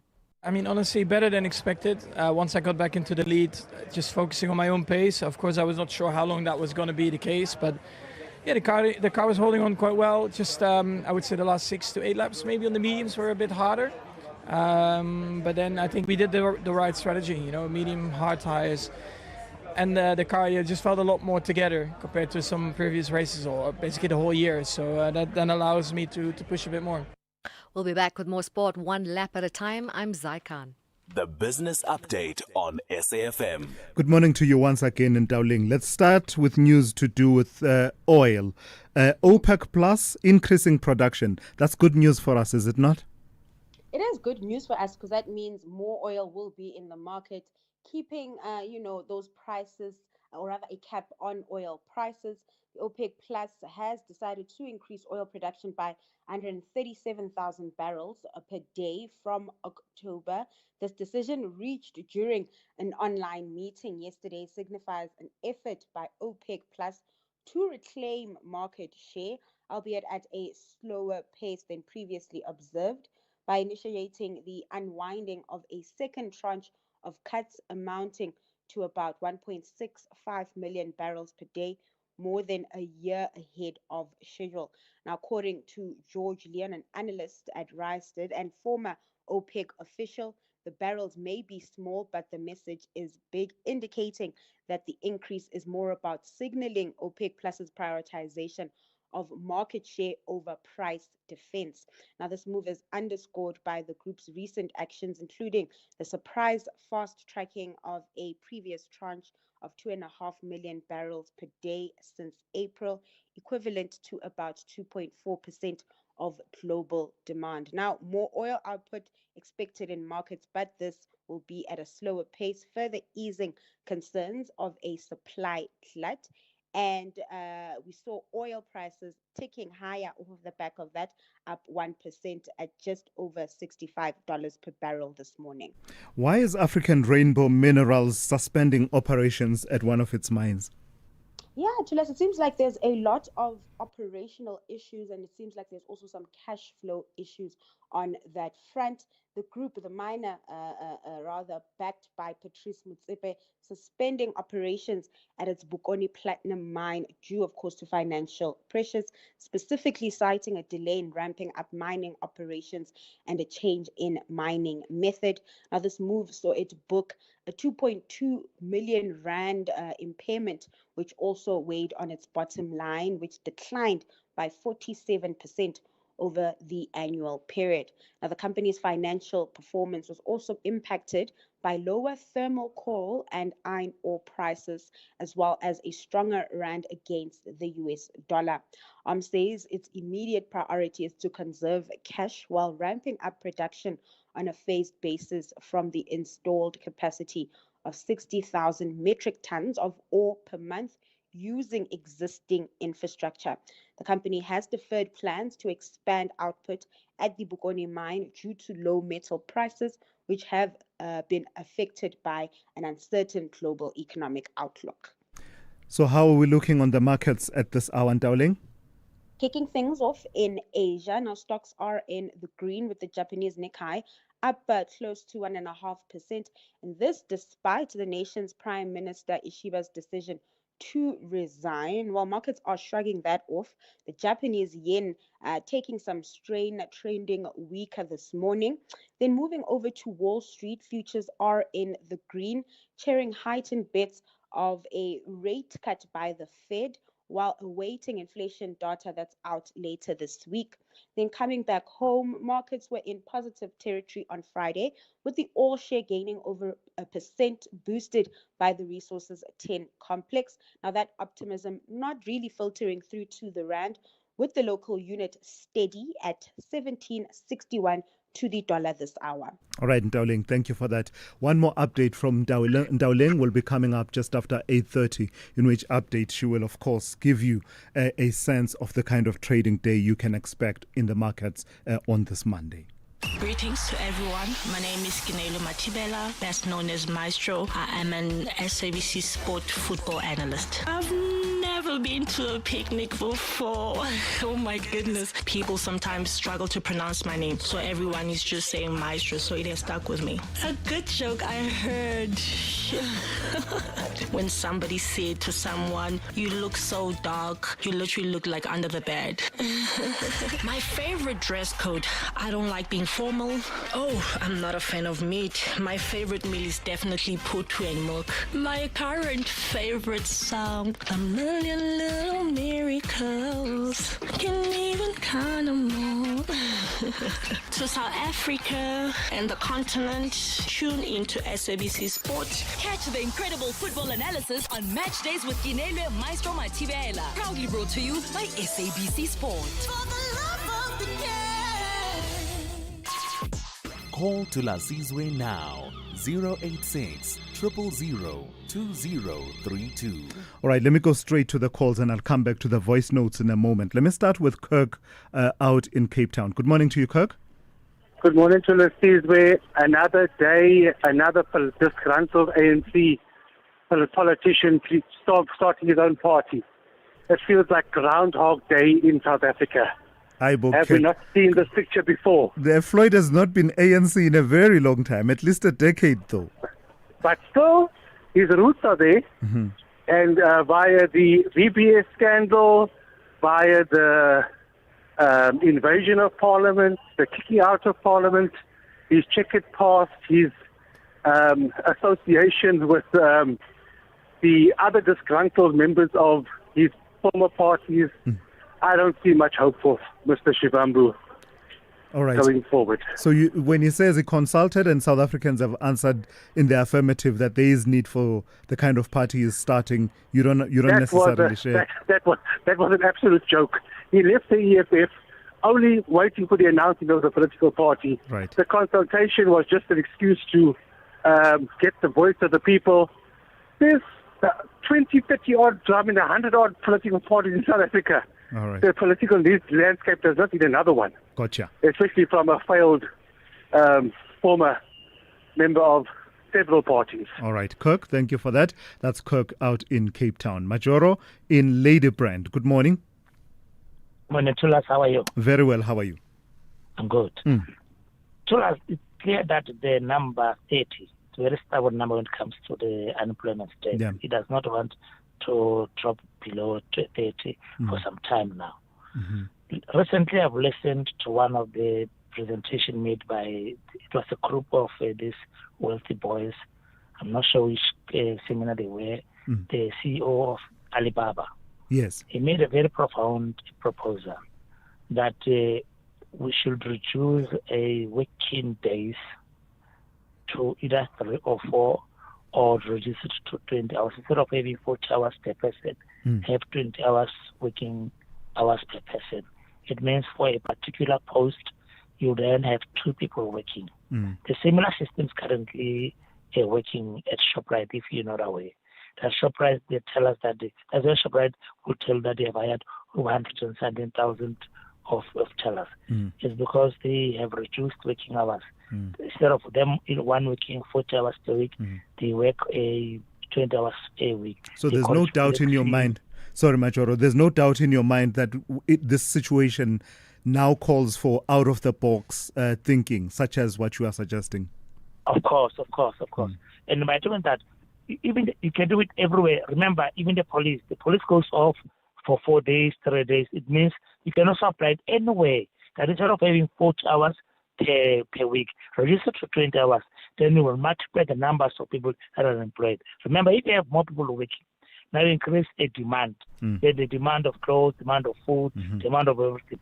Then it means the production for the supply of the demand will then grow. Now we'll be creating jobs by doing that. So that's the way that we should also approach. We do it now. Don't wait for future. Start to think about now. I think that NEDLAC must start to talk about it now. Majoro, thank you for that input. Majoro out in Ladybrand. Loward in Kiani. Good morning to you. Good morning, Mr. Thulasizwe. Very well. Very well. How are you? Please go ahead. No problem. But I was so deeply troubled, my brother. I think 2 days back by the disposition of Dr. Christopher Muzwangwa, something of that nature. Yes, the ZANU-PF leader, one of the leaders of ZANU-PF, yeah. Yes. He articulated, he alluded to something to us that didn't sit well with me. He alluded to the fact that the Zimbabweans who are in South Africa, whether legally or illegally, they've got a right to be in this country because the continent from Cape to Cairo, it belongs to Africans. And then as ZANU-PF, they are busy watching all the the activities by Operation Dudula, and they might do something about it. Since Operation Dudula are preventing illegal immigrants from accessing our amenities, such as clinics and the like. So what I want to say this morning is that the doctor is misleading himself and then misleading others as well, because no person is allowed to be in another country, foreign country, without proper documentation. So that doctor has to be told where to back off, because we don't need illegal immigrants in South Africa. We all know what is going on in our country, and then based on the influx of these illegal foreigners. So they have to flock back to their country. As the government, that side, they have to resolve their issues so that the Zimbabweans can flock back, so that we will have our country back. Lord? Yes, Tulas. Yeah, thank you for that, Lord. I must say I didn't hear the comments that Lord alludes to, attributed to Christopher Mchwangwa of ZANU-PF. I did not hear those comments, but it's an interesting one. Also bringing to the fore, as Lord did there, the whole issue of the push factors. There are objectively pull factors that drive migration into South Africa, but many Zimbabweans especially, have spoken about the push factors from back home. So Lord, towards the end there, alluding to those and saying those also need to be addressed, even as the leadership in Zimbabwe addresses their concerns about issues of migration in South Africa and groups such as Operation Dudula. But then the caveat, again, I must emphasize, I did not hear the comments of Christopher Mchwangwa, so I'm not able to really wade in those waters. Churchill in Mthatha, good morning to you. Good morning, Tulas. Tulas, I wanted to talk about the escape of prisoners, especially in transit, the dangerous criminals. You know, I was thinking if our government has not thought of a system whereby they are going to create courts just inside our correctional facilities, especially for the dangerous criminals. Because in my view, it's not prudent. You know, it's very expensive to transport prisoners, but at the same time, they run a risk of them escaping. I'm thinking of this case of Moyo, who actually killed the policemen whilst they were in transit from court or to court, I don't know.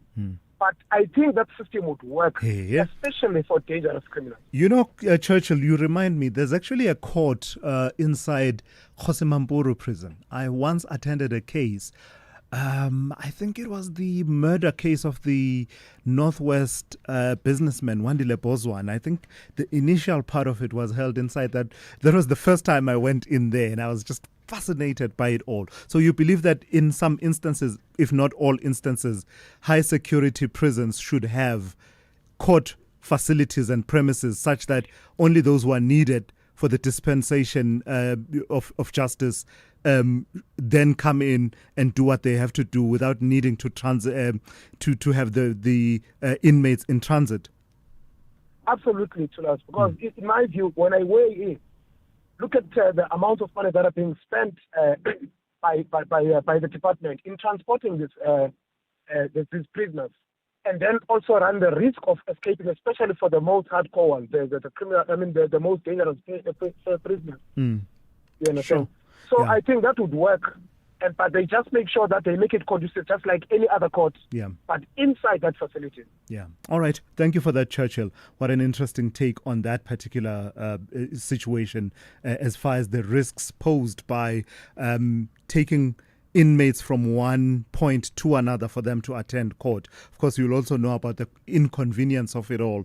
You've seen it playing itself out, especially in the Senzo Mayuya trial. It seemed to be a feature in terms of the accused being taken to court on time for the start of proceedings. The judge there having had a lot to say in recent months about those delays. So Churchill suggesting that perhaps a better approach would be to build facilities, court facilities inside some of our prisons. Let me take one or two voice notes before I get to the traffic. Morning, Tulas. Morning, South Africa. When South African complains about that foreigners are committing crimes or being accused of being xenophobic, there's empirical evidence. Tulas, can you update us on the Zimbabwean guy who shot two policemen and killed them? How far is he? There is this one who was shot in Cape Town Park, the Donovan Dollar, something like that, from Mozambique, a most wanted criminal. How many are they in South Africa? When you complain, South Africans, this government is a government for foreigners, not for us South Africans. Major from Guatemala. Hey, Grotman to us. Good morning to you. Good morning to your team. Hopefully, you had a wonderful weekend. It's Uncle JJ, the truck driver. You see, to us, that guy called Floyd is totally confused, mentally disturbed also. With his logs and his team, what is he going to do for the citizens? He failed in EFF, he failed at MK. Remember when he was saying MK is withdrawing 7 million every month? Where did he get that information? And that guy is a liar. He must tell us what happened to VBS money. First, finish in car. All right, Uncle JJ, good to hear your voice after a while. Let's see whether the sentiment you express about Floyd Shivambu and Africa Mayuya Party resonates and is shared by other people as well, the extent to which your sentiment is shared. I suppose the only gauge really will be as the Africa Mayuya movement starts to compete in elections, right? Either by elections between now and 2026 or actually in 2026 when they are on the ballot because they're saying they will contest in every ward. Let's see how the extent to which that sentiment is shared by other voters. SAFM, guiding you through the rush hour traffic. Let's kick off northern suburbs of Joburg. Very heavy in the four-ways area this morning. Lights are out on Lone Hill Boulevard at Concourse Crescent. Now, that's causing really big delays on Lone Hill Boulevard coming out towards the main road, but it's also badly backing up traffic on the main road, arriving from Kyalami or going up from Witkoppen, trying to get into Lone Hill Boulevard. That part of four-ways is a mess. Just down the road, Witkoppen and Main, those lights are out, so that's a big mess. You've also got Witkoppen and Monte Cassino down. You've got Willie Mandela at the N1 offline, and you've also got a massive backlog of traffic in from Broadacres this morning, heavier than normal on Cedar Road. If you come from that Lanceria side in on Cedar Road, third onto Cedar, it's really heavy down through Broadacres all the way down to about Uranium Street. A lot worse than normal, a lot of congestion around the four-ways area.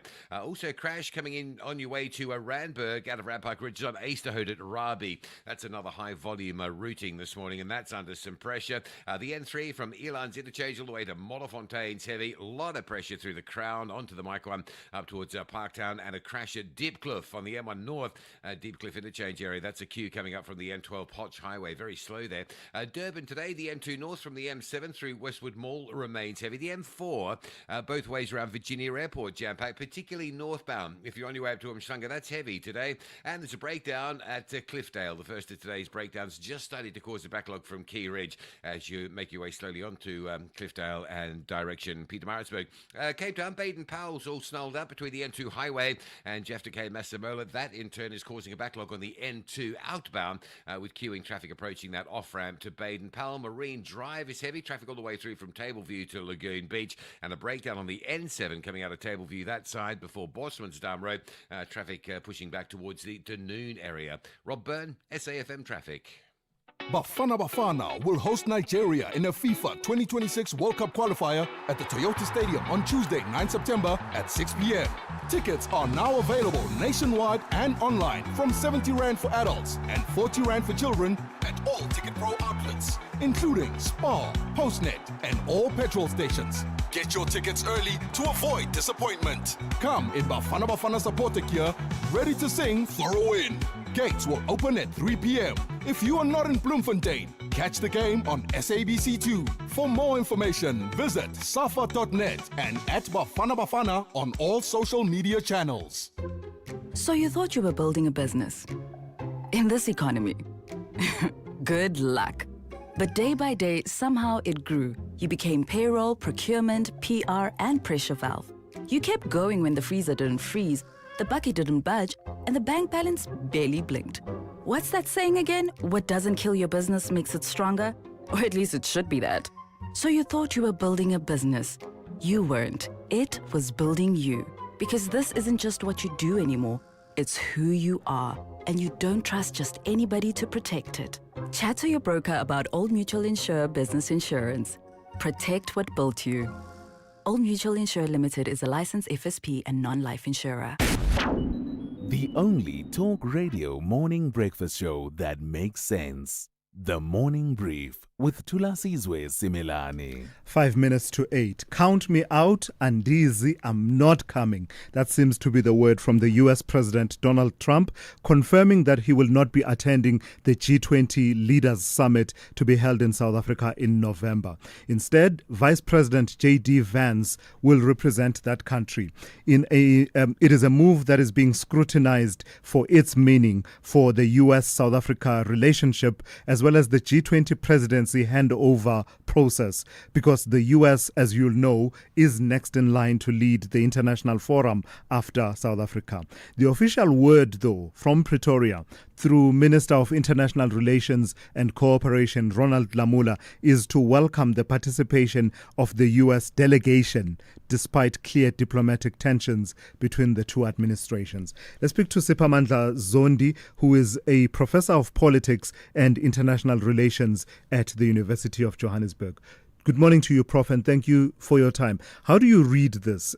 Donald Trump didn't say much in that announcement, merely just to say that it's being held in South Africa. I will be missing this one. J.D. Vance will be attending. What's your reading of it in relation to what it means for the U.S.'s engagement as the next president of the G20, but also in light of the diplomatic tensions? Good morning to us and good morning to the listeners. It is a surprising positive, given the fact that we did not expect any high-level participation by the United States, where they had said they were going to shun it. Remember, he said it openly, Trump himself, that they're not going to shun it, not only because they have tensions with South Africa, but also because they have a problem with all these multilateral bodies, and the G20, they don't take it very seriously, as they do other multilateral bodies. So the fact that the presidency of the United States will be represented is a complete surprise. I bet it on a possibility that the U.S. will be represented by something in the rank of the ambassador or a senior official in the Department of State. That's what we'd expected. And even if they had sent Secretary Marco Rubio, it would have been a surprise. This is quite a surprise. Perhaps they realize that there is some responsibility they need to exercise, that this thing will be in their hands next, and therefore they have to take it a little bit more seriously than they were going to do. It's just a continuation, though, of the signal that the United States has difficulty with multilateralism at the moment. There's context to what you are saying, Prof, isn't there? Because the other meetings that have taken place, the foreign ministers' meetings, the trade ministers and leaders' meetings, all of those were shunned at the highest levels of the administration. Can we read anything into the tone itself? Because, as I was saying, the words are very simple. I will not be going this year. It is in South Africa, full stop, and then says J.D. Vance will be going, the vice president. It's not layered with the previous comments that would have said lots of bad things happening in South Africa. Or are we simply looking for a silver lining where none exists? There is a silver lining. The tone has changed, and he's decided to just communicate quite a bit more formally. It's taking place. I'm not going to make it. He's been very selective about which event he's going into these days, and even the G7 were unsure whether he was going to be in there. And remember, he was represented by J.D. Vance at NATO as well. These are like very strong allies. They just generally have a difficulty with these group activities. They prefer to deal with individual countries and do deal making and twist them to make concessions. It doesn't see possibility of doing deals at the G20. So rather just send Vance to go and represent the United States. All right. Interesting turn of events. Thank you for your time and your inputs this morning. That's Professor Simelane Zondi, who is a professor of politics and international relations at the University of Johannesburg. 8 a.m. Let's go straight to N. Musa with the latest news. Outsurance will go out of their way to try and save you money on your car insurance. If they can't, ask for 500 Rand. Time to switch and save. Call 08600 60,000 today.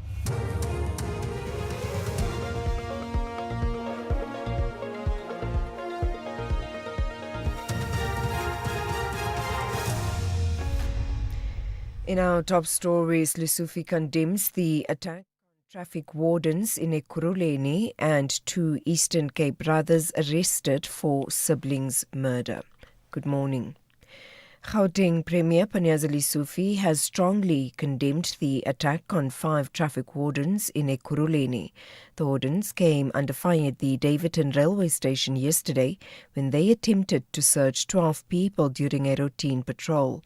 The 2 female and 3 male wardens are in hospital where they are being treated for gunshot wounds. The suspects are still at large.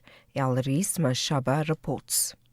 Premier Lesotho says this act of violence demonstrates utter disregard for the rule of law. Lesotho says they are working closely with the police to ensure that the perpetrators are arrested and face the full might of the law. He added that law enforcement agencies will not be deterred from doing their work in Gauteng.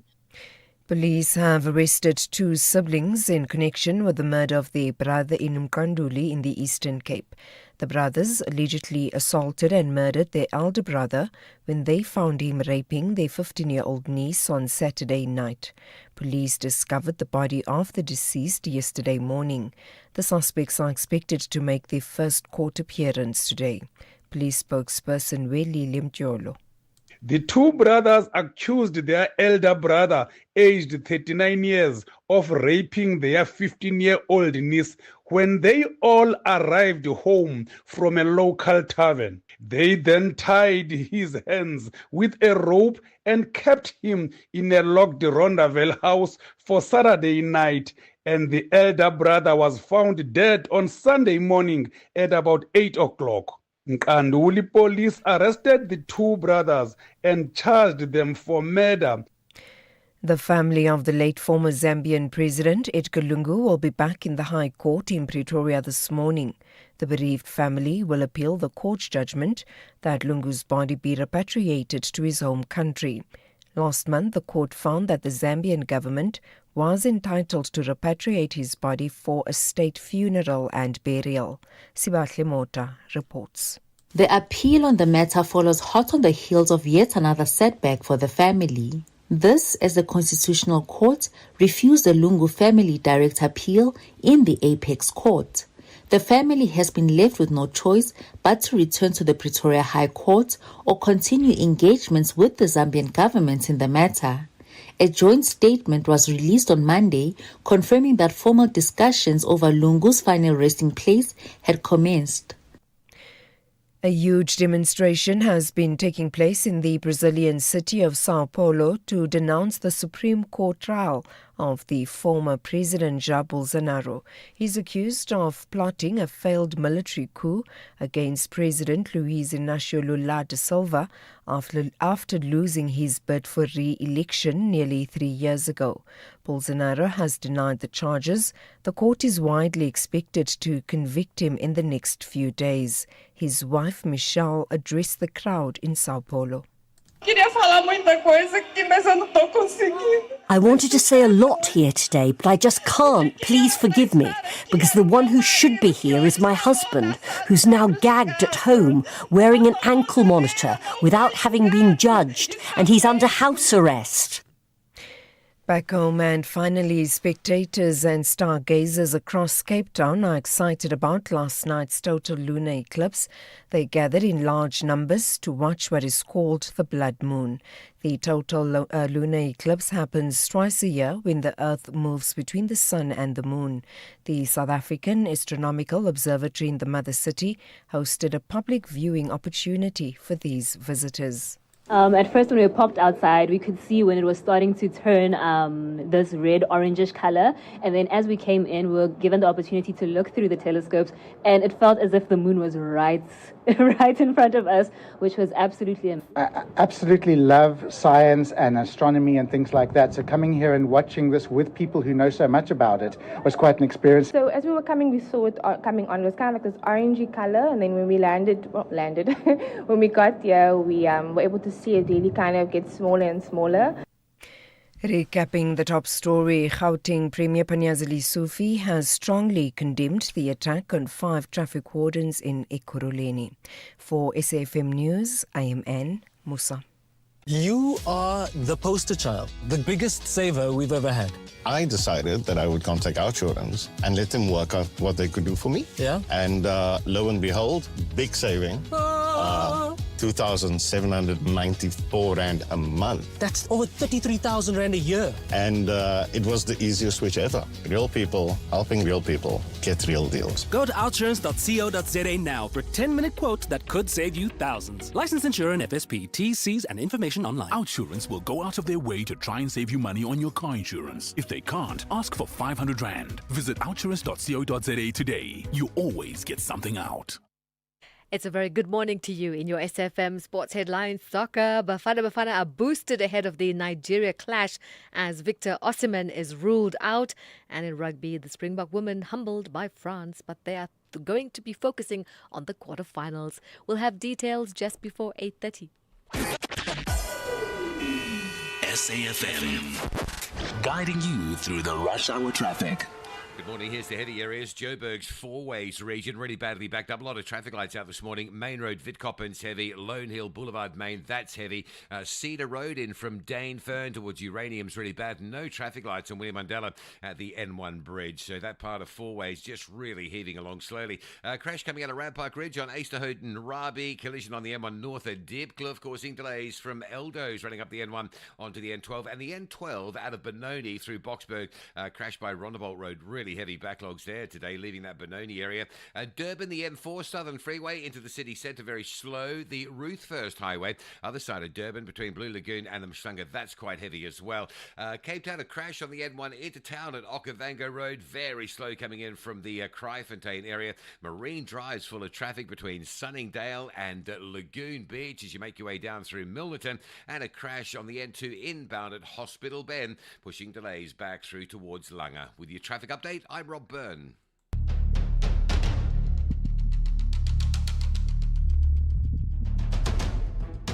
The Morning Brief with Thulasizwe Simelane. Weekdays, Monday to Friday, 6 to 9 a.m.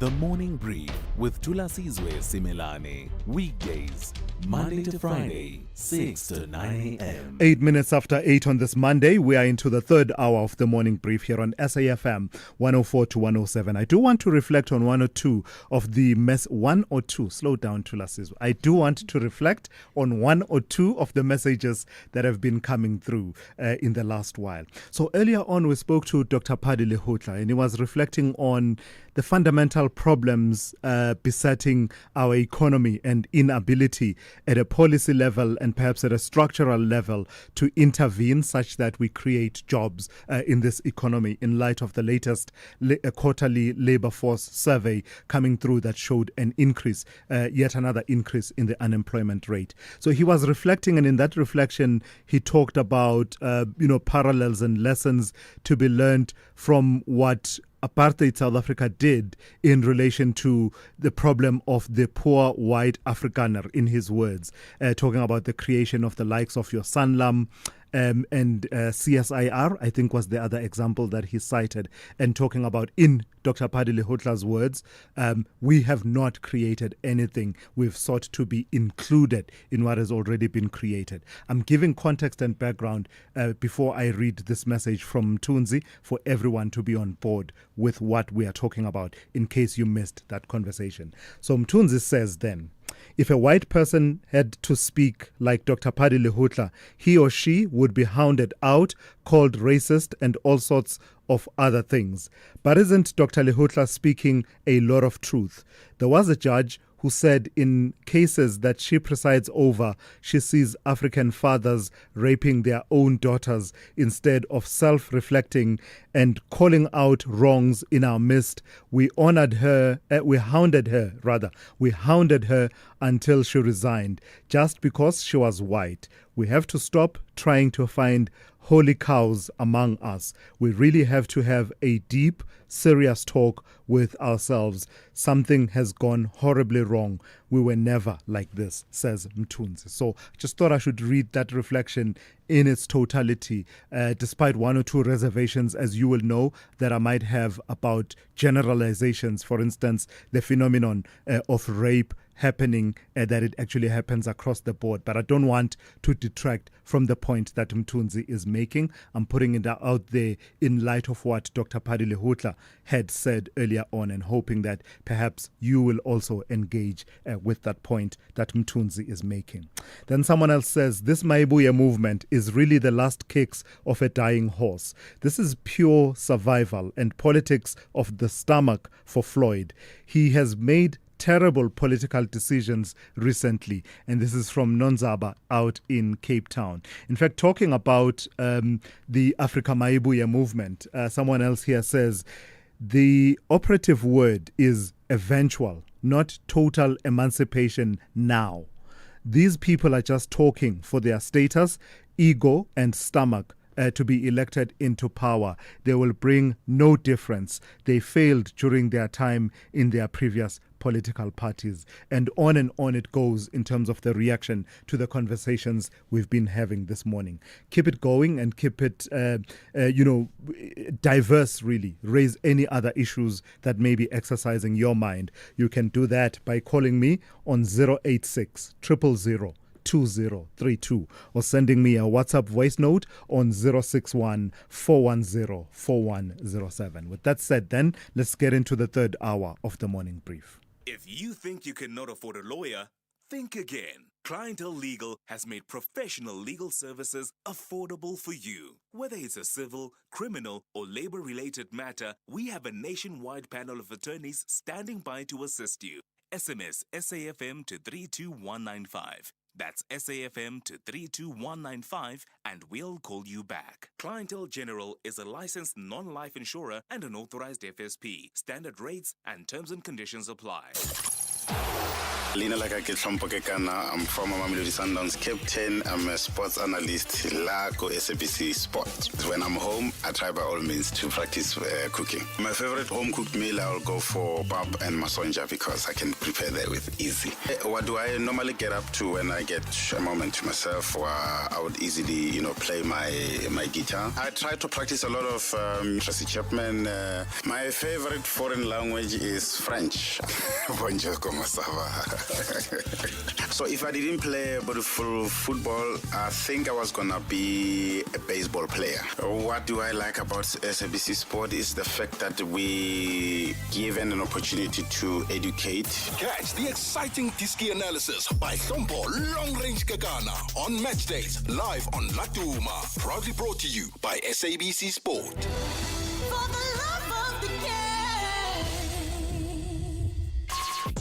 Call Thulasizwe now, 086 000 2032. All right, straight to the voice notes before I take your calls. I tell you what, let me play all these voice notes, not all, but as many of the voice notes that have to do with the interview we had earlier on with the Africa Mayuya spokesperson, Sydney Baloyi, as well as the whole announcement by Floyd Shivambu of the launch of Africa Mayuya as a political party.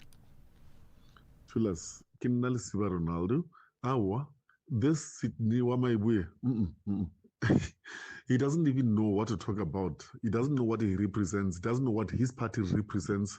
But he's talking of 100 reasons that they found wanting. But he's so desperate for facts. He's trying to look around what to say, but he's really not finding it. He's finding it very hard even to express himself on radio, national radio. Being the national spokesperson, not knowing what to do, what to say. It's pathetic. This is just greed and people want money. Good morning to us, is Hamilton here. Just a quick question. Was there any consultation, serious consultation which was done by Africa Mayuya, or the we are doing consultation was just a media stunt? Because the period that they have taken to start or form a political organization is too short, considering the fact that they were still doing consultation. Good morning, Bratulas, to all SAFM listeners. Mayuya Africa, man, these representatives are just lying to us, man. As South Africans, I'm pretty sure that we don't need any new political party. We already have a lot of political parties that are not working for us. We just need these current political parties to just do what they promised. They are also coming up with new promises that we've already heard before. There's nothing new about them. They are just lying to us, man. These people. They are just power hungry, man. Pratulas, these people. All right. TV from Middleburg. Thank you for that. Just to respond on the point about consultation, I cannot vouch for where they drew, the people that participated in the consultation, obviously, because I did not attend any of those. What I can say, though, is that they did share their link for the YouTube stream of many of the consultations. So if you had wanted to, because YouTube is YouTube, I believe you can go on and just have a look for yourself whether or not it amounted to adequate consultation. What is adequate consultation before you form a political party? That's the other question. But they had framed it as any party to be launched will be the product of South African people answering in the affirmative the question of whether or not the system needs another political party. So what I'm saying is that there was something that they did.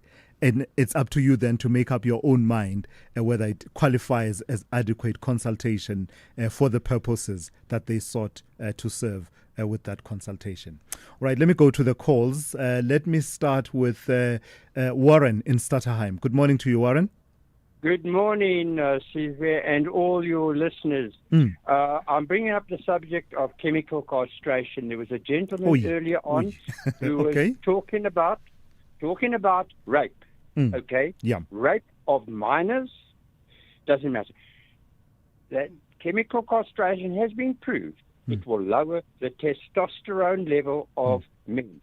That hopefully they won't have the desire and whatever it is to rape. Now, I'm going to try and get this into Parliament to be brought up. And please, just give me a minute. The people who vote against it, okay? If there are people voting against it, are they condoning rape? How many people will abstain? This will be a very interesting exercise. And I hope the political parties out there have the testes to try and do this. But do it.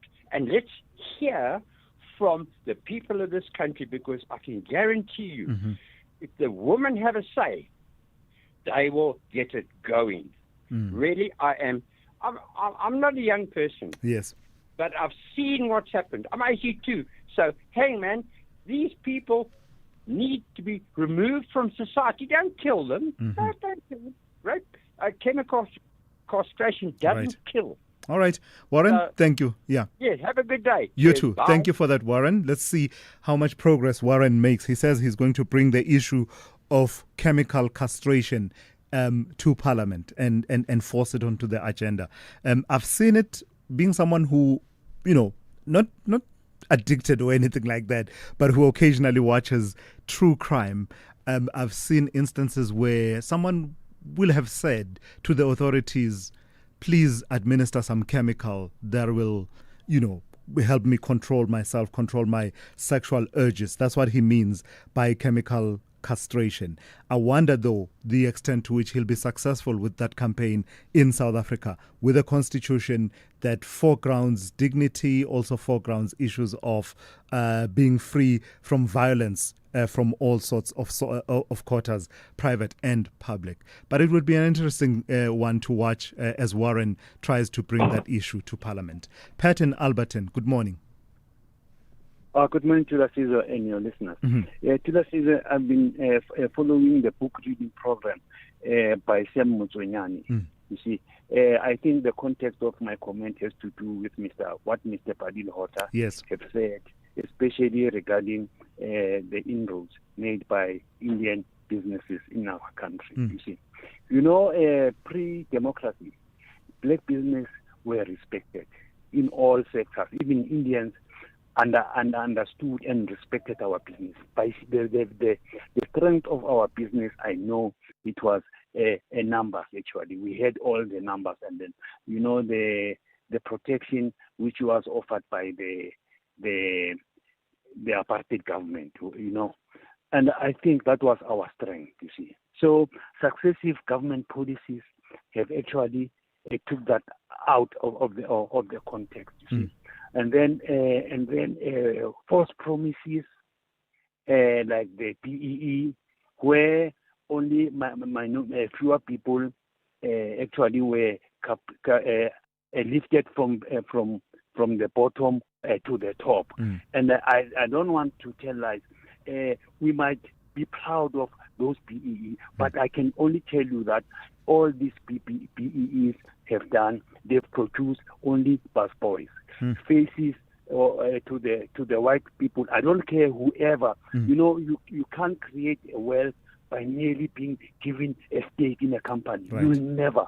Yeah, they are glorified busboys.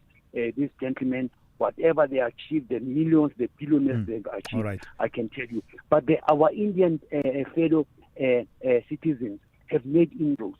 They've established huge companies. Sure. And I All must say, where we are right now, there's also a threat of foreigners who are coming into this country Gotcha. and who are planting seeds. Unless we open up and wake up, I don't think we'll be able to match them. All right, Pat, thank you That's for my that. comment. That's Pat out in Alberton. Let me take a quick break. I will come back with more of your calls in a moment. If you think you cannot afford a lawyer, think again. Clientele Legal has made professional legal services affordable for you. Whether it's a civil, criminal, or labor-related matter, we have a nationwide panel of attorneys standing by to assist you. SMS SAFM to 32195. That's SAFM to 32195 and we'll call you back. Clientele General is a licensed non-life insurer and an authorized FSP. Standard rates and terms and conditions apply. The green and gold of Mzansi Africa and the green and white of Nigeria have a massive rivalry in search of victory. Bafana Bafana tackles the Super Eagles. The South clashes with the West. This is the FIFA World Cup African qualifier. South Africa versus Nigeria on Tuesday, 9 September at 5:30 p.m.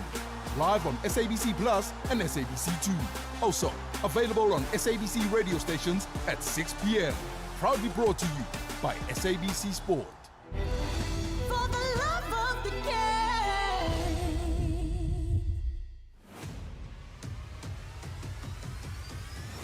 Thulasizwe Simelane is streaming live now on Facebook, YouTube, and X at SAFM Radio.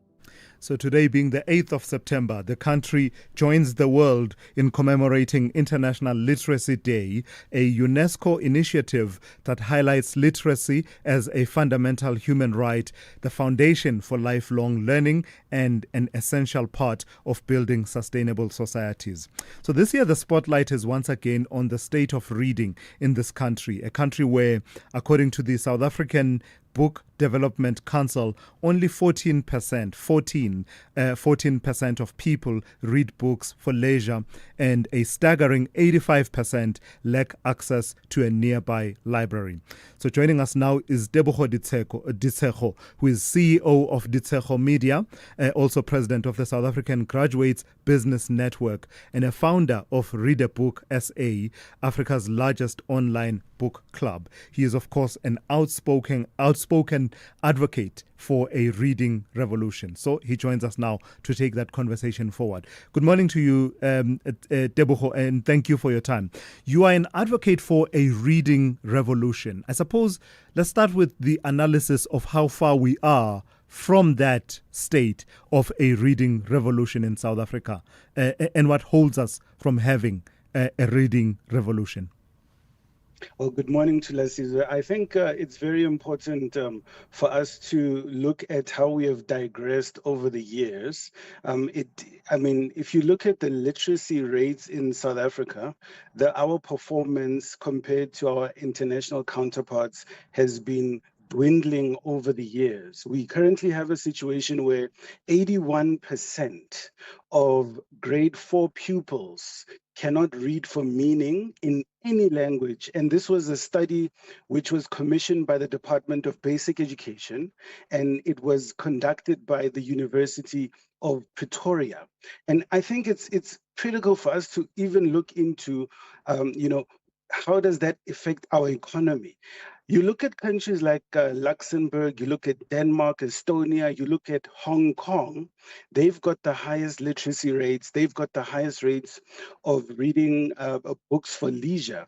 And these countries are performing great economically. I mean, the GDP per capita of Denmark is 71,000 US dollars. Luxembourg is over 127,000 US dollars. You compare that to South Africa, which is 6.2 thousand US dollars GDP per capita. And I think there is a direct link between how we perform economically, social cohesion, as well as our book reading culture. I'm always fascinated, Debucho, by how we overcome the socio-economic factors at play. For instance, one of the statistics talks about only 5% of parents reading to their children. Obviously, yes, if that were to change somewhat, I believe we would start seeing even the whole picture around literacy beginning to change. But we have objective socio-economic realities. Those include difficulties in access to books, for example. So in that envisaged reading revolution, how would we begin to address the socio-economics of reading? It's important what you're saying, Thulasizwe, in terms of the realities of the challenges that we are faced in our society, and that's a structural issue.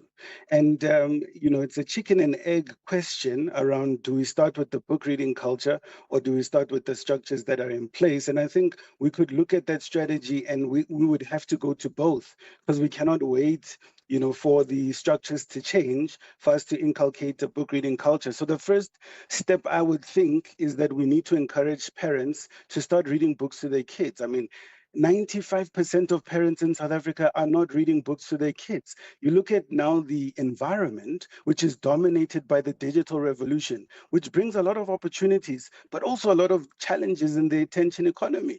How are we using our time? What kind of content are we consuming? And I mean, I'll give you a very simple example. I mean, you go to the United States. Let's say that President Donald Trump was reading books about South Africa, reading books about Africa. The kind of empathy he would have would be much different. So it has an impact also on our leadership that will be put in place in ensuring that we have a book reading culture. So we do need to see libraries being built all over the country. Yep. We've got the National Development Plan, but we haven't seen that being implemented. All right. Thank you for your time this morning. Fascinating conversation with Debucho Ditshego, who is CEO of Ditshego Media, also the president of the South African Graduates Business Network and a founder of Africa's largest online book club, which is Read a Book SA. This is SAFM Sport with Zai Khan. Marazai, what kind of framing is this now? What? Nigeria lose Victor Osimhen, and you are saying that's good news for Bafana. Yeah, there's no super punch coming for us. Why not read it as bad news for Nigeria instead of reading it as good news for us? Well, they are missing their so-called talisman. But sometimes to us, we may be the favorites on paper, but we have all to fight for tomorrow, whether Victor Osimhen is there or not, right? It's we need to make sure that we don't stall on our own home soil. It's all happening in Bloemfontein. That's right. The Super Eagles, they arrived last night with 22 players and without Osimhen, leaving coach Hugo Broos' side with a chance to stretch their lead at the top of the group. And this is the World Cup qualifier action, which you can catch live on SABC Sport. Still with the World Cup action, the Bok women were beaten 57-10 by a French side in Northampton. Despite the loss, it's still their best ever World Cup run after reaching the knockouts for the first time. They'll now face New Zealand in the quarterfinal later this week. Tennis, Carlos Alcaraz is the US Open men's champion. He beat Yannick Sinner 6-2, 3-6, 6-1, 6-4. Claiming his second New York title, as well as regaining the world #1 ranking. Here's Alcaraz. My style, it's about that variety that I have. in a match. I feel I can do everything on court. To be honest, slices, drop shots, top spin, flat. I just trust really much in my physical conditions. I feel like I can reach every ball, which give me the confidence and the security of making good points. And finally, we bring you Formula One. Max Verstappen claiming a dominant victory at the Italian Grand Prix ahead of McLaren's title contenders Lando Norris and Oscar Piastri. Here's Verstappen. I mean, honestly, better than expected. Once I got back into the lead, just focusing on my own pace. Of course, I was not sure how long that was going to be the case, but yeah, the car was holding on quite well. Just I would say the last 6 to 8 laps, maybe on the mediums, were a bit harder. But then I think we did the right strategy, medium, hard tires. And the car just felt a lot more together compared to some previous races or basically the whole year. So that then allows me to push a bit more. We'll be back with John Hediker around 12:30. More sport here on SAFM. I'm Zai Khan. Good morning, I'm Anne Musa. In the headlines, 5 suspects have been killed in a shootout with police in Chatsworth in Durban. Police are currently at the scene of the incident. The Justice and Constitutional Development Department says it has come up with an integrated plan to ensure the protection of legal practitioners working on high-profile cases. There's been an increase in the killing of lawyers, auditors and investigators working on high-profile cases aimed at exposing corruption. And the family of the late former Zambian President Edgar Lungu will be back in the High Court in Pretoria this morning. The bereaved family will appeal the court's judgment that Lungu's body be repatriated to his home country. I'll have details on these and other stories at 9. SAFM, guiding you through the rush hour traffic. Good morning. Still very heavy around the four-ways part of Joburg. A lot of traffic light issues just creeping back in after, remember the President complained about state of Joburg traffic lights, and they were fixed in quite a hurry, but they're just sort of slipping again in that four-ways area. Got Lone Hill Boulevard offline as you go out towards Main Road. That's heavy. Main and Vitcoppet is down, so there's a really big queue in from Kyalami this morning. There's some heavy pressure on Cedar Road from Danefern into Uranium as you come into four-ways, and on top of all that, you've got a crash on Winnie Mandela at Monte Casino Boulevard, and then the lights are out on Winnie Mandela at the N1 Highway Bridge. So really difficult in and out of the four-ways area at this stage. Joburg Z3 South under pressure, a breakdown near Modderfontein and a crash after that at Linksfield. So coming from Alex, it's all very jammed up. There's a crash just through the Crown interchange. So the Mike 1 North under pressure from Gold Reef City. The M2 from Benrose backlogging into the Crown to turn up into that Mike 1 congestion. Durban side today, the M2 going north through the Westwood Mall roadwork starting to ease up. That's good. It was very heavy early, but it's all sort of normalised. Breakdown again at Cliffdale, so traffic from Key Ridge heading out towards Pietermaritzburg into that scene very slow. Cape Town, we've been trailing this all morning as well. Marine Drive, very, very busy from Bloberg side down to Racecourse Road, and then a crash before Boundary Road, which is Lagoon Beach, so very slow from Tableview all the way through Milnerton into Pardon Island. N1 inbound, a breakdown at Brackenfell Boulevard causing delays from Kryfontein, and a crash at Gans Park on the N2 holding up traffic outbound through Somerset West. Rob Byrne, SAFM Traffic. The business update on SAFM. All right, let's turn to Ndauling one more time. Ndauling, let's talk about Transnet. It's a key cog in our economy and how the economy moves, literally. Talk to me about the annual losses. You're saying that they've begun to narrow at Transnet. Yes. That's right, Thulas. While the group is still loss-making, it has managed to narrow its annual loss, coming in at 1.9 billion rand compared to 7.3 billion rand in financial year 2024. Now, the improvement is due to a strong recovery in the Transnet Freight Rail business unit, which transported over 10 million tons more in rail volumes for the year. The groups added that Transnet Freight Rail, accounting for over 50% of its earnings, was a key contributor to the better financial performance. Now, despite this progress, Transnet's high debt levels of around 144.7 billion rands remains a challenge. The group's CEO, Michelle Phillips, highlighted that the strategy and turnaround are working, but there's still a long way to go.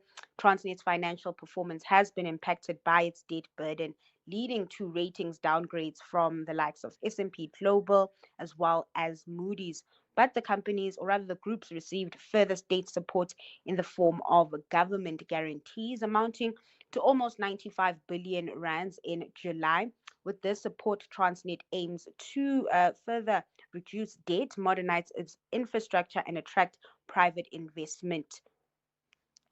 Ndawuleng, so as far as electricity is concerned, for the longest time the conversation has been about availability. It seems now Minister wa Motlakase, Minister Ramokgopa, wants to move the conversation from availability to affordability. And it makes so much sense to us. You hear from big businesses, you hear from an everyday South African in the streets complaining about how expensive electricity is. And Minister Ramokgopa is now aiming to keep electricity price hikes within single digits to provide stability for consumers and businesses. Now, this move comes after energy regulator NERSA approved a 54 billion rand clawback for Eskom following a miscalculation in tariff calculations, which will rather lead to additional charges phased in from 2026. Now, the proposed tariff increases would see consumers shouldering significant costs, with 12 billion rand in higher tariffs expected in the 2026-27 financial year and 23 billion rands in 2027-28. Many South Africans, of course, will have to stomach this. Even after they've stomached that electricity hike in July, we even saw the hike being one of the biggest contributors to the July inflation print. Now, Ramokgopa emphasized the need for a predictable tariff path, ideally linked to inflation, to allow for planning for industries and ordinary consumers. Eskom CEO Dan Marokane, in the meantime, highlighted ongoing efforts to create new rules and reforms, including public consultations on a potential new tariff policy. I don't know why you laughed when I said Minister of Motlakase, Minister wa Motlakase. I laughed because it sounds so like him. Like he would really, be receptive to being called Minister. Yeah, exactly. Letuna la Motlakase. Right, enough about that. Lastly, Ndawuleng, what kind of a trading day can we expect on this Monday? The local markets are in for a positive start this week following global peers. In terms of company news, results out from hotel and gaming group Sun International. So traders will be waking up to that. Meanwhile, in currency markets, the rand steady, sitting at 17.61 to the dollar. Oil, in the meantime, making gains following the OPEC Plus meeting. It's now trading just over $65 per barrel. Back to equities in Wall Street, futures trending higher. Those gains, however, are capped as investors eye the U.S. inflation print, which is out this week. Then lastly, in Asia, stocks are on track to close in positive territory today, as global sentiment seems to be upbeat, as traders are pegging in a Fed rate cut come the 17th of September. All right, thank you for that, Ndawuleng Lechela, electrifying us once again this morning with those updates throughout the morning as far as business, economics, and the markets go. If you think you cannot afford a lawyer, think again. Clientele Legal has made professional legal services affordable for you. Whether it's a civil, criminal, or labor-related matter, we have a nationwide panel of attorneys standing by to assist you.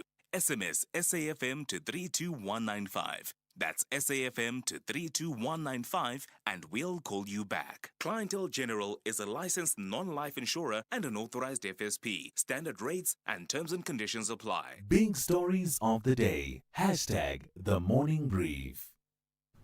All right, we want to focus now on the 12th South African AIDS Conference, which gets underway today and runs until the 11th of September. It is at the Emperor's Palace in Gauteng, and the theme for this year is Unite for Change, Empower Communities and Redefine Priorities for HIV and AIDS. And to talk about the conference as it gets underway, Professor Farid Abdullah is Director of the Office of AIDS and TB Research at at the South African Medical Research Council. The SAMRC will be showcasing groundbreaking research and community-driven interventions in the fight against HIV and AIDS, with a special focus on innovative financing models, maternal and child health, as well as community engagement. Good morning to you, Prof, and thank you for your time. So as we approach this, the 12th South African AIDS conference, much of the focus has been on the setbacks as far as financing for our HIV and AIDS programs. From a research perspective, what does that picture look like? Because the last few months we've been analyzing, the funding cutbacks and their impact on programs around mitigating the impact of HIV and AIDS. But I'm wondering, from a research perspective, what are the themes that are emerging in this new reality? Good morning, Thulasizwe. Thank you for having me. I think the biggest impact has been on our HIV vaccine research program. Our former president, Professor Glenda Gray, had just launched a whole new wave of HIV vaccine research that was funded by USAID and was in the value of about $47 million over 5 years.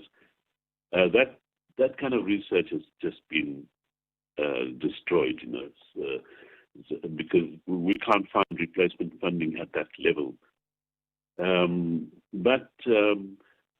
I think that our scientists are resilient. They're repositioning their research and rebuilding it up with alternative sources of funding.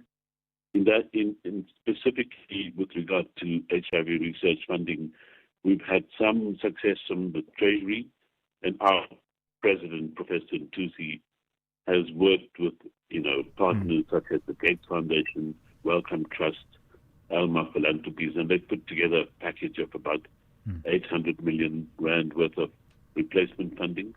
That's only about 15% of what we need, but it's enough to help to rebuild the program. Yeah.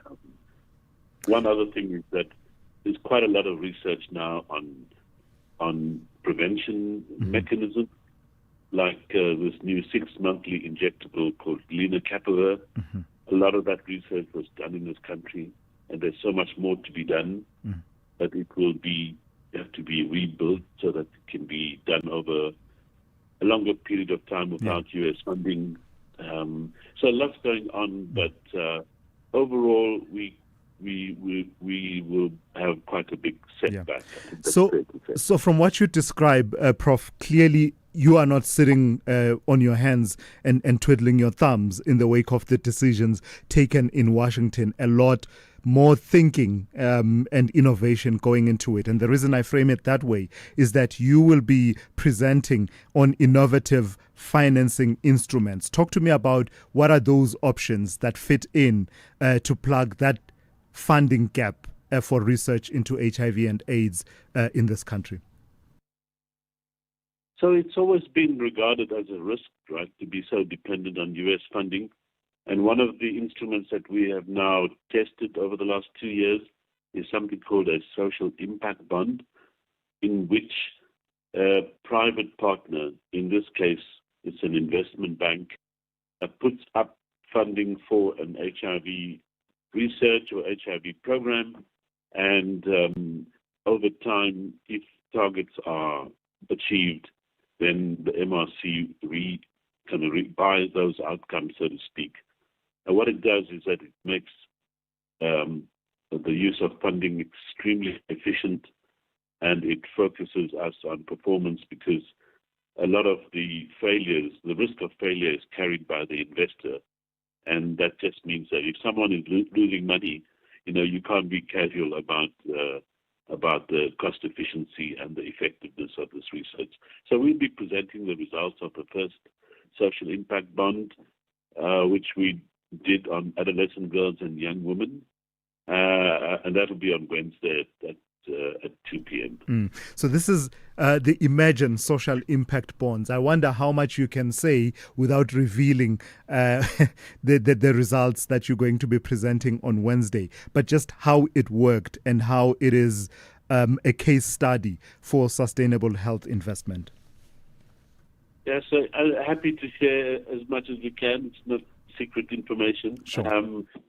We had an investment from Rand Merchant Bank who put up working capital for a program in 14 schools where the targets were to provide oral pre-exposure prophylaxis and contraception for prevention of pregnancy and HIV, and then for girls who are positive to provide antiretroviral treatment and early antenatal care.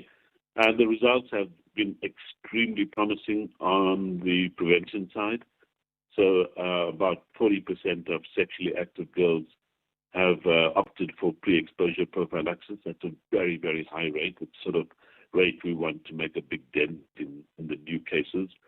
But we were pleasantly surprised about the contraception uptake, which is 62% of sexually active girls in these schools took up contraception because there is clearly a need there. They feel at risk of pregnancy.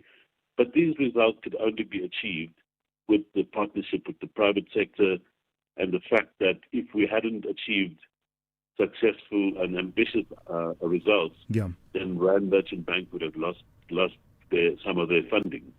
But in the end, targets were achieved, and the MRC will then buy those outcomes. So it's turning the whole financing on its head.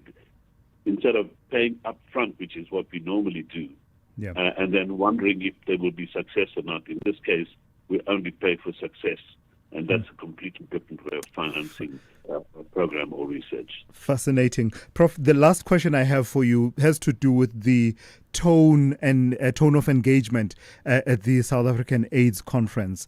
If I recall correctly, it used to be a platform where you'd be face to face as various sectors and speak home truths to one another.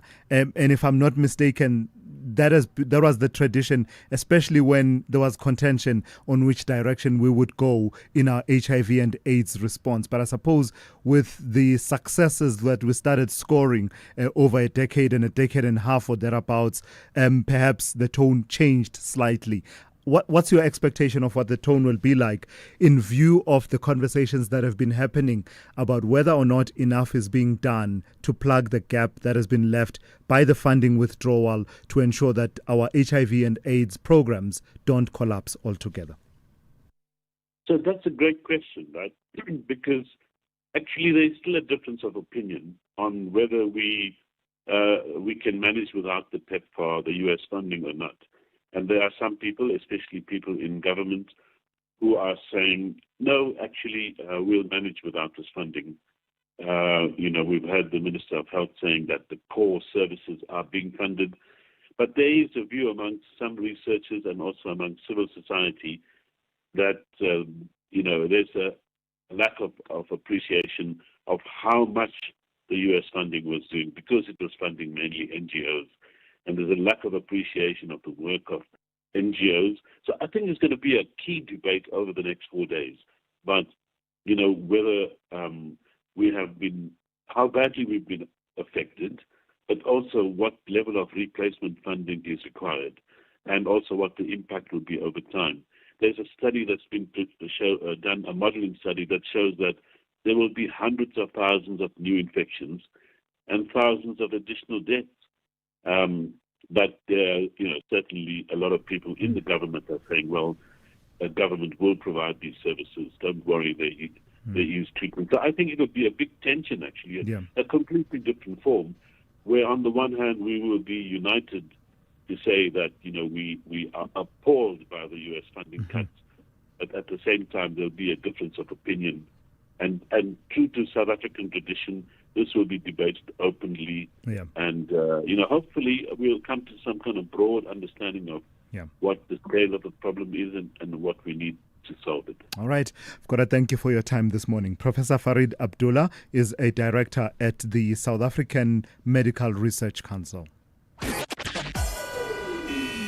SAFM, guiding you through the rush hour traffic. Good morning. We start in Joburg with some delays on the N3, top end of the N3, just moving up to Buccleuch. So from Limbo Park, it all of a sudden gets busy. Looks like it's probably a breakdown there. Also some delays on the M1 going north up towards the Willie Mandela off-ramp. There are some lights out at the Willie Mandela bridge system with the N1. So when those lights go down, even despite the presence of pointsmen, it just the traffic volumes is like overwhelming, and you just back up on the highway to get off onto the bridge system. Main Road is the problem this morning from the Yatske River heading down to faulty traffic lights at Witkoppen Road. That main road inbound is easing, but it's still very heavy. And some heavy pressure through Crown, the Mike 1 from Boyson's, M2 from Benrose. Both of those highways jammed into Crown and all the way through to Empire Road this morning. Durban's had a pretty good run. The traffic congestion we had earlier getting through Spaghetti Junction, that is all clear. There is a breakdown southbound side at Spaghetti Junction, so that's just getting a bit slow, and a breakdown between Keyridge and Cliffdale causing the usual bottleneck as you go up towards that Pietermaritzburg side. Cape Town, a broken down vehicle, N1 inbound at Brackenfell Boulevard coming through from Kraaifontein. That's quite slow, and a lot of pressure on Marine Drive this morning, basically from Dolphin Beach in the Tableview side all the way through to Milner Road at Pardon Island, including a crash near Boundary Road on your way through. With your traffic update, I'm Rob Byrne. The National Pulse, weekdays 3 to 6 p.m. Give us like a Rafiki one-liner. Lalela, Phulaphula, Simba, Kwalasela. Tell me, who are you? No, here comes a person who says, who am I? I know who I am. Who are you? Well, the storyteller is telling stories, John Carney. Ashraf Garda on SAFM. Find the podcast at safm.co.za. Thulasizwe Simelane on The Morning Brief. Weekdays, Monday to Friday, 6 to 9 a.m. Yeah, so let me read one or two messages before I take a call from Ntlanhla and then go to your voice notes. The first one is from Jen, who says, there was a caller who called earlier on and said around the issue of unemployment to see if we could take a model that says instead of people working 5 days, have them work 4 days and then introduce a new shift. And I'm paraphrasing what the proposal was, but that would lead to more people being employed. And the caller was saying that would have a ripple effect in the economy, in that purchasing power and by extension production in the economy would also grow until, you gain some momentum. I hope I captured it well. But Jen likes the idea, was enthused by the idea and says, what a great idea to divide jobs into two so that we double the jobs. I'm sure people would even give companies an extra hour for free if they could just get a job. No one wants to work for 9 hours anyway, says Jen in Cape Town. Instead of one person working 9 hours, why not have two people working 5 hours? This doubles the jobs. Companies get more hours, and most people don't want to work 9 hours anyway. Thank you for that, Jen. And then a lot of you commenting about the Africa Mayuya political movement. And Jules in Bloemfontein says, Africa Mayuya, does this name have a meaning in this democratic era? Too late for Mayuya movement name unless we are reversing times. AMA 2000 are confused about this name. They know only democracy. I get what you're saying, Jules, that the frame of reference of the name Mayuya, calling for the return of Africa, which was the mantle during the colonial and apartheid era. You are saying that the younger ones, the 2000, may not necessarily relate and not have that resonance. I get the point you are making. Let me take one from Zo in Bloemfontein, who says, about Mayuya, attacking a new party is futile because the fact remains South Africa has a huge void, especially left in politics. In fact, especially in left politics.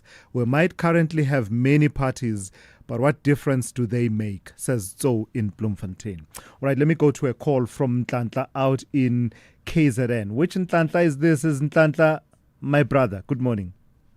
Good morning, my brother. Thank you for taking my call. My brother, about the issue of political party, I think we, people of South Africa, we've got a problem of understanding our democracy and its meaning.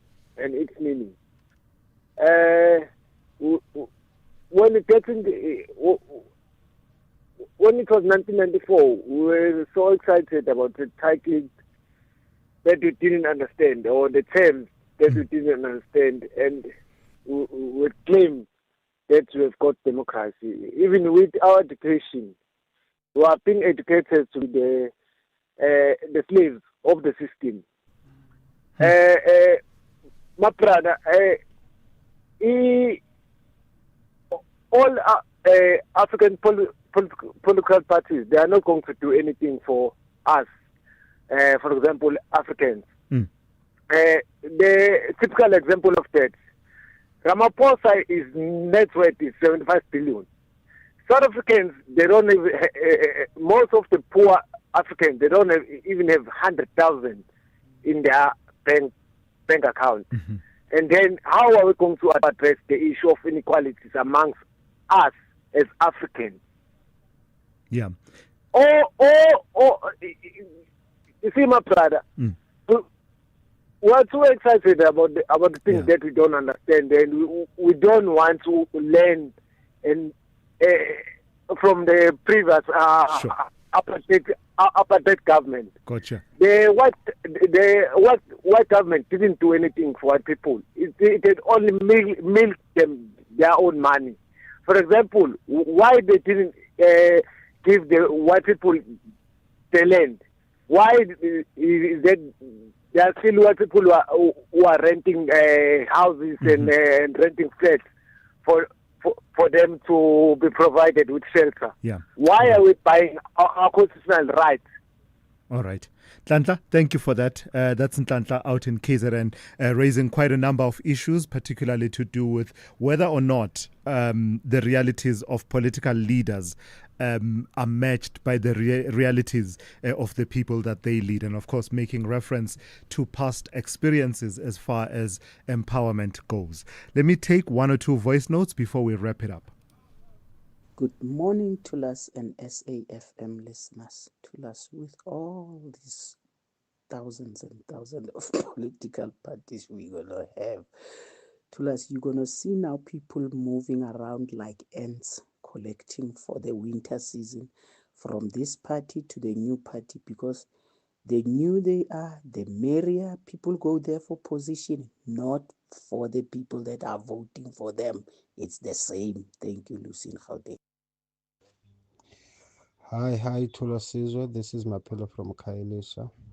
I think Floyd Shivambu is so obsessed of the EFF or CIC. Now, what these guys did, they are copying the logo of the EFF. I'm not sure whether they want to replace the EFF of what. Whenever he speaks, he will always mention CIC or EFF. It's worse now, they are copying the logo of the EFF. Thank you. Thank you for that. He says it's not, he says they're not even identical. They don't even look alike.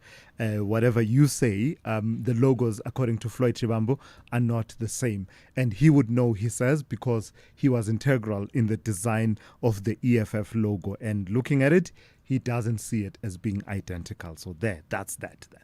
Let me take one or two. This whole idea that was, suggested and posited by one of our listeners around reducing the hours of work so that you create extra shifts so that more people get jobs. Someone wants to react to that. Let me take that reaction.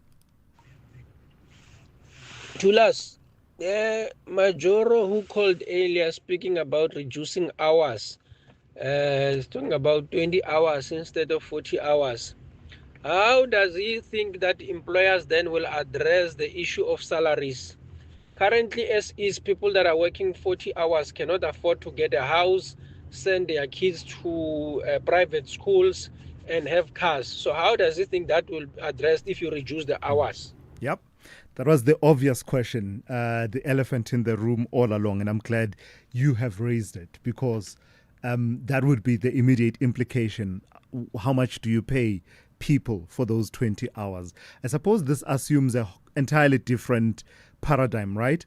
Where the pay would be commensurate with I don't know, the hours that you work, and we didn't have the levels of inflation that we have, and affordability was not an issue, and we were not in quote-unquote Cyril's economy.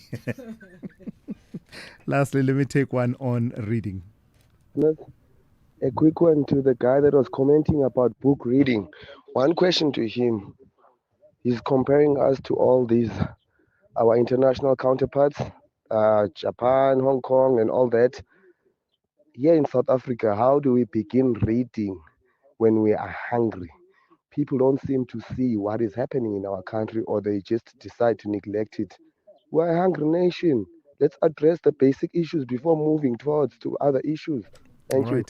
Thank you for that, and thank you for your engagement. That's how we come to the end of the Monday edition of the Morning Brief. The Talking Point with Kathy Motlatlana up next after the news with Ann Musa. I'm Thulasizwe Simelane, and you've been briefed.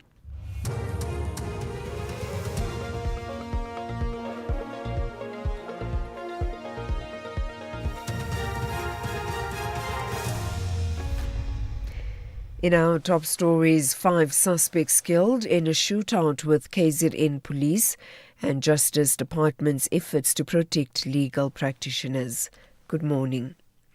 KwaZulu-Natal police have confirmed the killing of 5 suspects in a shootout with officers in Chatsworth in Durban. The suspects were wanted for murders and house robberies in and around Durban. There are no injuries or fatalities among the police officers. Provincial Police spokesperson Robert Nechihunda says 3 firearms, including a homemade one, have been recovered. This shootout occurred in the early hours of this morning at a former settlement in Chatsworth. Our officers were following up on information about the suspects who were wanted for a number of cases, including murders, house robberies, and being in possession of firearms. Then intelligence led officers to this place where suspects were hiding, and as police arrived announcing their presence, the suspects opened fire towards the police, leading to the shootout, 5 of them fatally wounded. The Justice and Constitutional Development Department says it has come up with an integrated plan to ensure the protection of legal practitioners working on high-profile cases. There's been an increase in the killing of lawyers, auditors and investigators working on high-profile cases aimed at exposing corruption.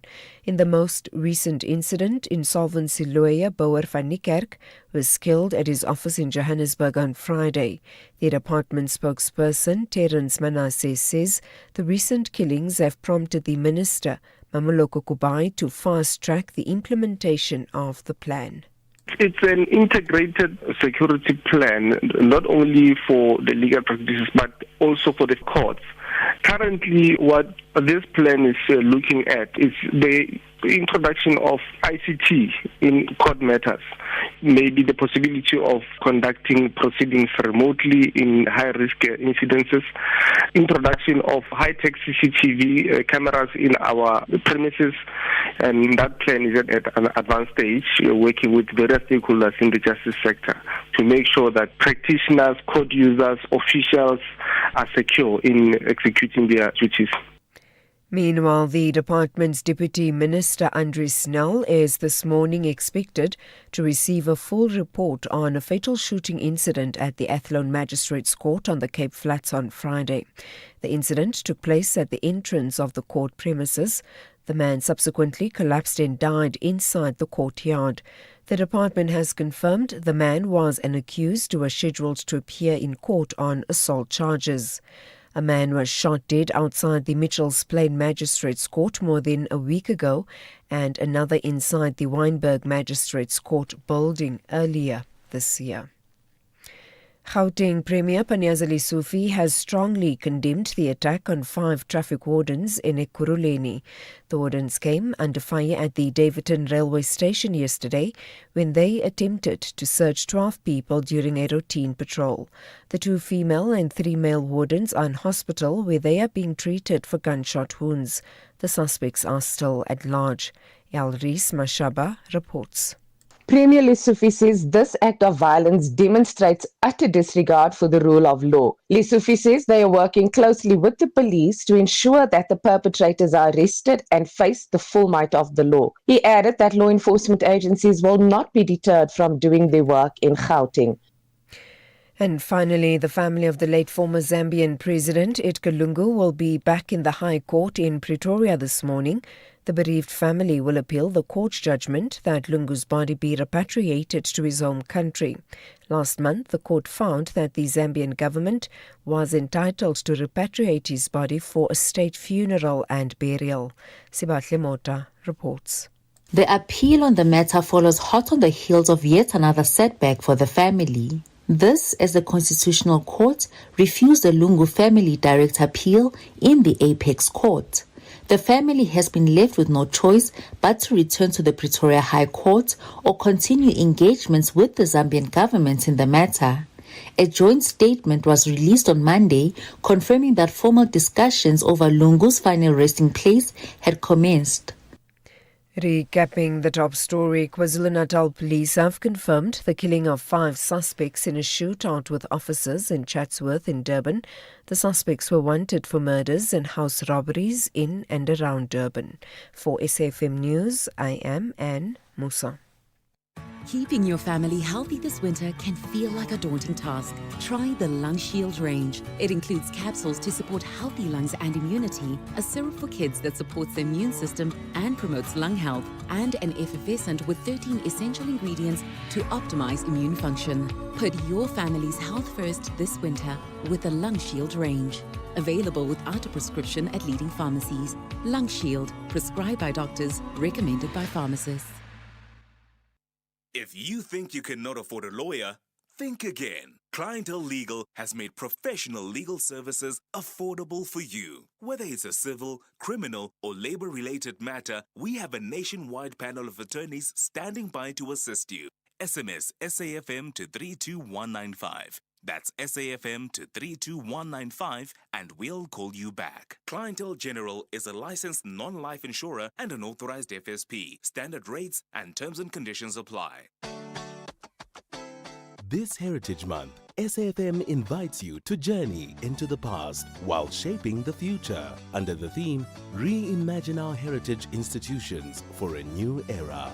We celebrate the stories, traditions, and voices that define who we are as a nation. From vibrant conversations to thought-provoking debates, SAFM is where heritage meets innovation, connecting generations and keeping our culture alive in a changing world. SAFM, leading the conversations that move us.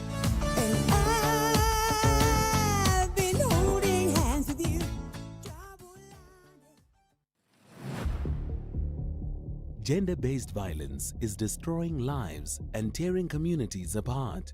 It happens in homes, in schools, at workplaces, and too often in silence. But it doesn't have to continue. If you see it, speak out. If you are hurting, reach out. Because doing nothing is not an option.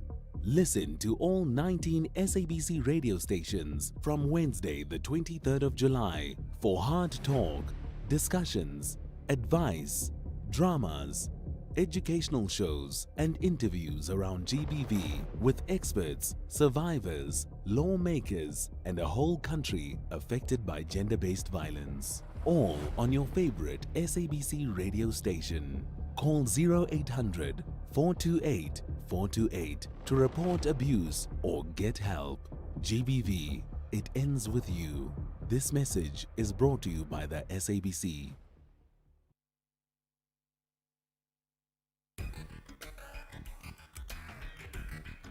The Talking Point on SAFM. Weekdays, 9 a.m. till midday.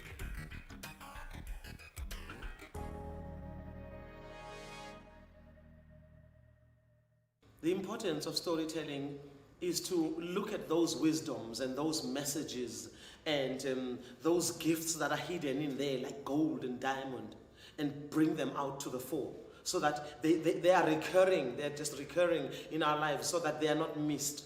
And also it helps people to be articulate, to say what they mean.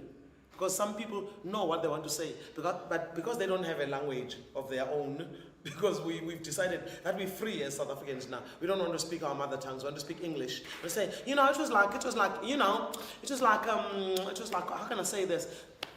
Say what you want to mean. What you mean? Say what you mean. When you say what you mean, you need a language to be able to say that. So we need to give our children languages of their own, to celebrate their mother tongues, to speak and say what they mean, and speak to be heard, speak to be understood. And also the importance of storytelling is to help people to be articulate. And some people will grow to be managers, to be CEOs, to be marketing executives, to be politicians, to be preachers.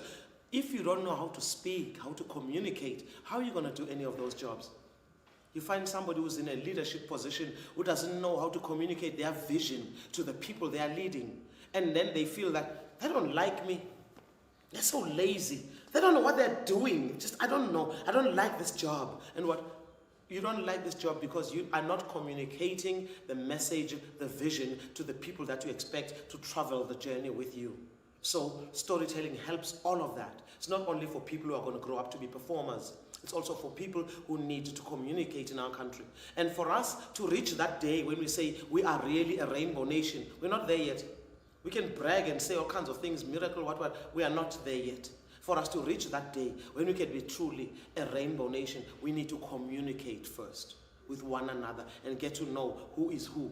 And when we get to know one another and mutual respect and working together, only then can we see ourselves as a nation and we move forward. Sometimes we are too quick to pat ourselves on the back. We're too quick to call ourselves all kinds of names and then give ourselves titles. We're not there yet. Let's continue on the journey and work towards that place. It's good that we know where we're going. That's good already. But we still have got a lot of work to do. And I'm grateful to be part of that journey. We do still have a lot of work to do. That's Dr. Gcina Mhlophe, internationally acclaimed South African storyteller and author, and she gives us the opening motivation for today's Talking Point. Welcome to the Talking Point. I'm Khomotso KG Mwekezi. It's Monday, the 8th of September. We are SFM leading the conversations that move us, and please join those conversations whenever you want to on our studio number 086 000 2032, 086 000 2032, the SMS line 41391, 41391 at Rand 52, or alternatively on WhatsApp on 061 410 4107. Get us on X. We are at SFM Radio. Please hashtag SFM Talking Point whenever you talk to us. So today we're coming to you live from the Inkosi Albert Lutuli International Convention Center in Durban, eThekwini. This venue is playing host to the 2025 edition of the GovTech Conference under the theme Building a Smart and Inclusive Digital Government. This conference is hosted by the Department of Communications and Digital Technologies and the State Information Technology Agency. So that is the reason we are in Durban today. And let me tell you what's going to happen on the show. So we open the lines as usual for you between now and 10 o'clock on that 086 000 2032 number, 086 000 2032 number between now and 10. After 10, we're going to have a conversation where we are going to ask ourselves, where are we going wrong regarding the issue of unemployment in South Africa? We are starting the week off by looking at this problem of unemployment in our country. The numbers keep increasing with young people losing patience. So many of them have qualifications but cannot find jobs in the fields that they have studied for. Politicians, on the other hand, during particularly election campaigning, make all sorts of promises about how they will create employment should they be the ones who are elected. Big companies are either retrenching now or shutting down. One of the most recent examples is that of the tire manufacturer in the Eastern Cape, Goodyear, that announced that they